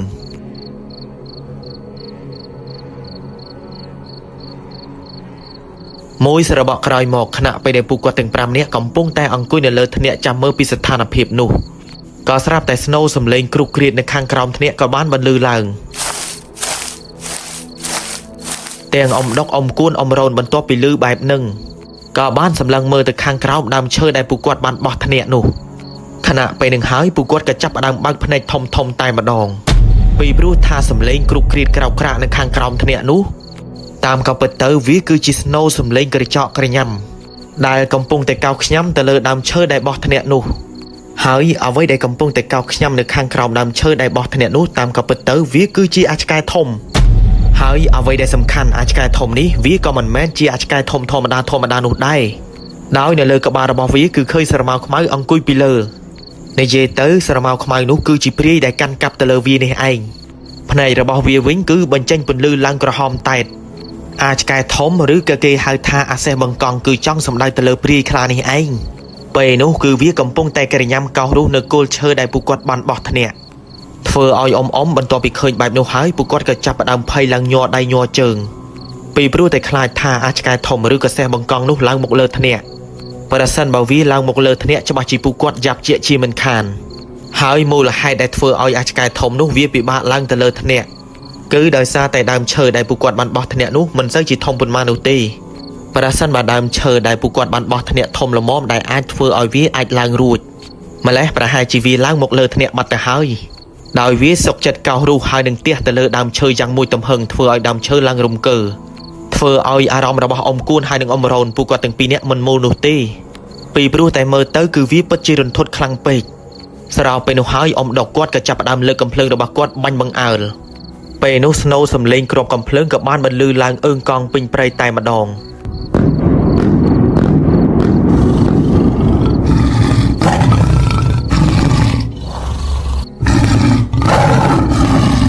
ប៉ុន្តែមើលតែព្រាយខ្លាមួយក្បាលនោះគឺវាពុំបានខ្លាចឬក៏ផ្អើលទៅលើស្នូគ្រាប់កំភ្លើងរបស់អ៊ំដុកដែលកំពុងតែបាញ់នោះឡើយគឺវាបែរទៅជាក្រហមបញ្ចេញចង្កូមឡើងសឆ្ញាញហើយភ្នែកឡើងក្រហមតែតដាក់មកកាន់ពួកគាត់ដែលកំពុងតែនៅលើធ្នាក់ទៅវិញហើយអ្វីដែលសំខាន់នៅពេលនោះមើលទៅវាសម្លឹងមើលទៅដើមឈើណាមួយដែលនៅក្បែរដើមឈើដែលបោះធ្នាក់នោះដោយប្រសិនបើវាឡើងទៅលើដើមឈើនៅក្បែរនឹងរួចច្បាស់ជាវានឹងឡើងទៅលើដើមឈើនោះហក់ទៅកាន់ធ្នាក់របស់ពួកគាត់ជាមិនខានប៉ុន្តែក៏សំណាងល្អដែរដែលពួកគាត់បានបោះធ្នាក់ទៅលើដើមឈើមួយដែលវាគឺនៅឆ្ងាយពីដើមឈើផ្សេងគឺពុំមានដើមឈើមានមែកតោងទៀមប៉ះដល់អញ្ចឹងហើយដែលធ្វើឲ្យអាសេះបង្កង់ឬក៏ព្រាយខ្លាមួយក្បាលនោះក៏ពិបាកឡើងទៅធ្វើអីពួកគាត់ដែរនេះក៏ព្រោះតែតាសឿនតាហួនហើយនឹងអ៊ំដុកយល់ដឹងពីការបោះធ្នាក់ដំបូងអ៊ំដុកគាត់បាញ់បន្លឺសំឡេងដើម្បីបង្អើលវាប៉ុន្តែដោយសារតែឃើញថាព្រាយខ្លាមួយក្បាលនោះវាមិនព្រមទៅណាសោះដើរចុះដើរឡើងនៅខាងក្រោមធ្នាក់គាត់ក៏បានបាញ់ត្រូវវា2ទៅ3គ្រាប់មិនថាតែចំក្បាលឬក៏ចំខ្លួនឡើយគឺព្រាយខ្លាមួយក្បាលនោះវាបែរទៅជាដើរធម្មតាហាក់បីដូចជាពុំមានរឿងអ្វីកើតឡើងទៅលើវាសូម្បីតែបន្តិចនិយាយទៅស្បែកអានេះគឺវាស្វិតណាស់មើលទៅវាមិនញិននឹងខ្លាចគ្រាប់កំភ្លើងរបស់អ៊ំដុកសូម្បីតែបន្តិចរហូតដល់តាហួនគាត់ក៏បានទម្លាក់អ្វីនោះទេបន្ទាប់ពីគាត់ធ្វើបរិកម្មគាថាសូត្រនៅមុនអាគមរួចហើយអ្វីដែលគាត់ទម្លាក់ទៅខាងក្រោមនោះបើតាមពូកានគាត់បាននិយាយប្រាប់ថាតាមក៏ពិតទៅវាគឺជាក្របីអាថ័ន្តដោយគាត់បានដាស់ឡើងដោយអាគមនៅពេលដែលធ្លាក់ទៅដល់ដីនោះក៏ស្រាប់តែស្រមោលខ្មៅជារូបរាងក្របីអាថ័ន្តមើលមិនសូវជាឃើញច្បាស់នោះទេជាស្រមោលស្ទង់រូបរាងជាសភាពលក្ខណៈឡើងខ្មៅខ្លេចស្នែងរបស់វាឡើងស្រួចចំណែកឯភ្នែកទាំងគូរបស់វាវិញឡើងក្រហមស្របពេលនោះហើយតាហួនគាត់ក៏បានបញ្ជាប្រាប់ទៅកាន់ក្របីអាថ័ន្តរបស់គាត់នៅខាងក្រោមធ្នាក់នោះថាឲ្យចូលទៅដេញវត្តព្រាយខ្លាឬក៏អាសេះបង្កង់នោះចេញឲ្យឆ្ងាយពីទីនោះដោយក្របីអាថ័ន្តនោះបន្ទាប់ពីឮតាហួនម្ចាស់របស់វានិយាយបែបហ្នឹងវាក៏បានចូលទៅដេញវត្តព្រាយខ្លាមួយក្បាលនោះប៉ុន្តែបើទោះបីជាក្របីអាថ័ន្តរបស់តាហួនវាខំបញ្ចេញរិទ្ធ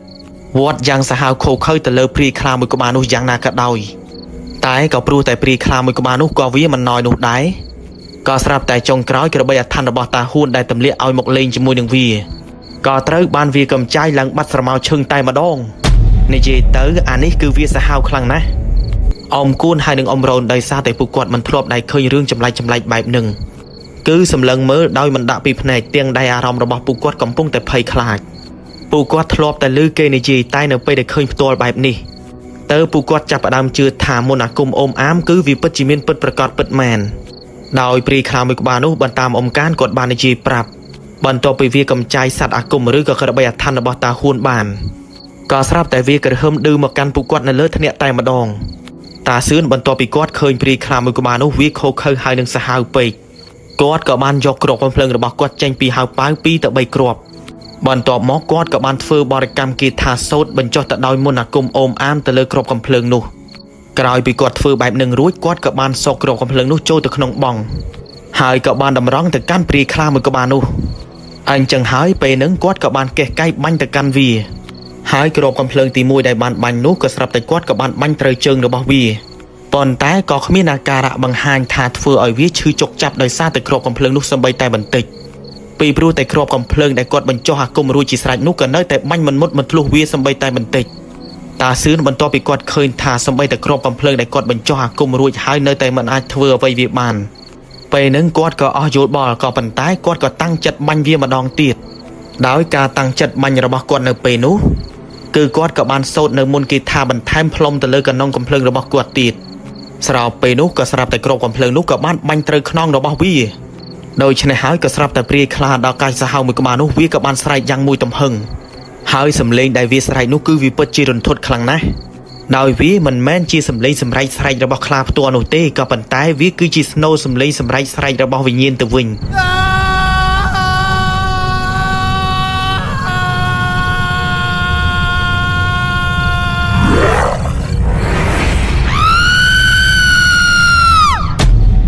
ប់សម្លេងដែលវាស្រែកនោះធ្វើឲ្យអ៊ំគួនហើយនឹងអ៊ំរ៉ូនព្រមទាំងអ៊ំដុកស្ទើរតែចាញ់ច្រាប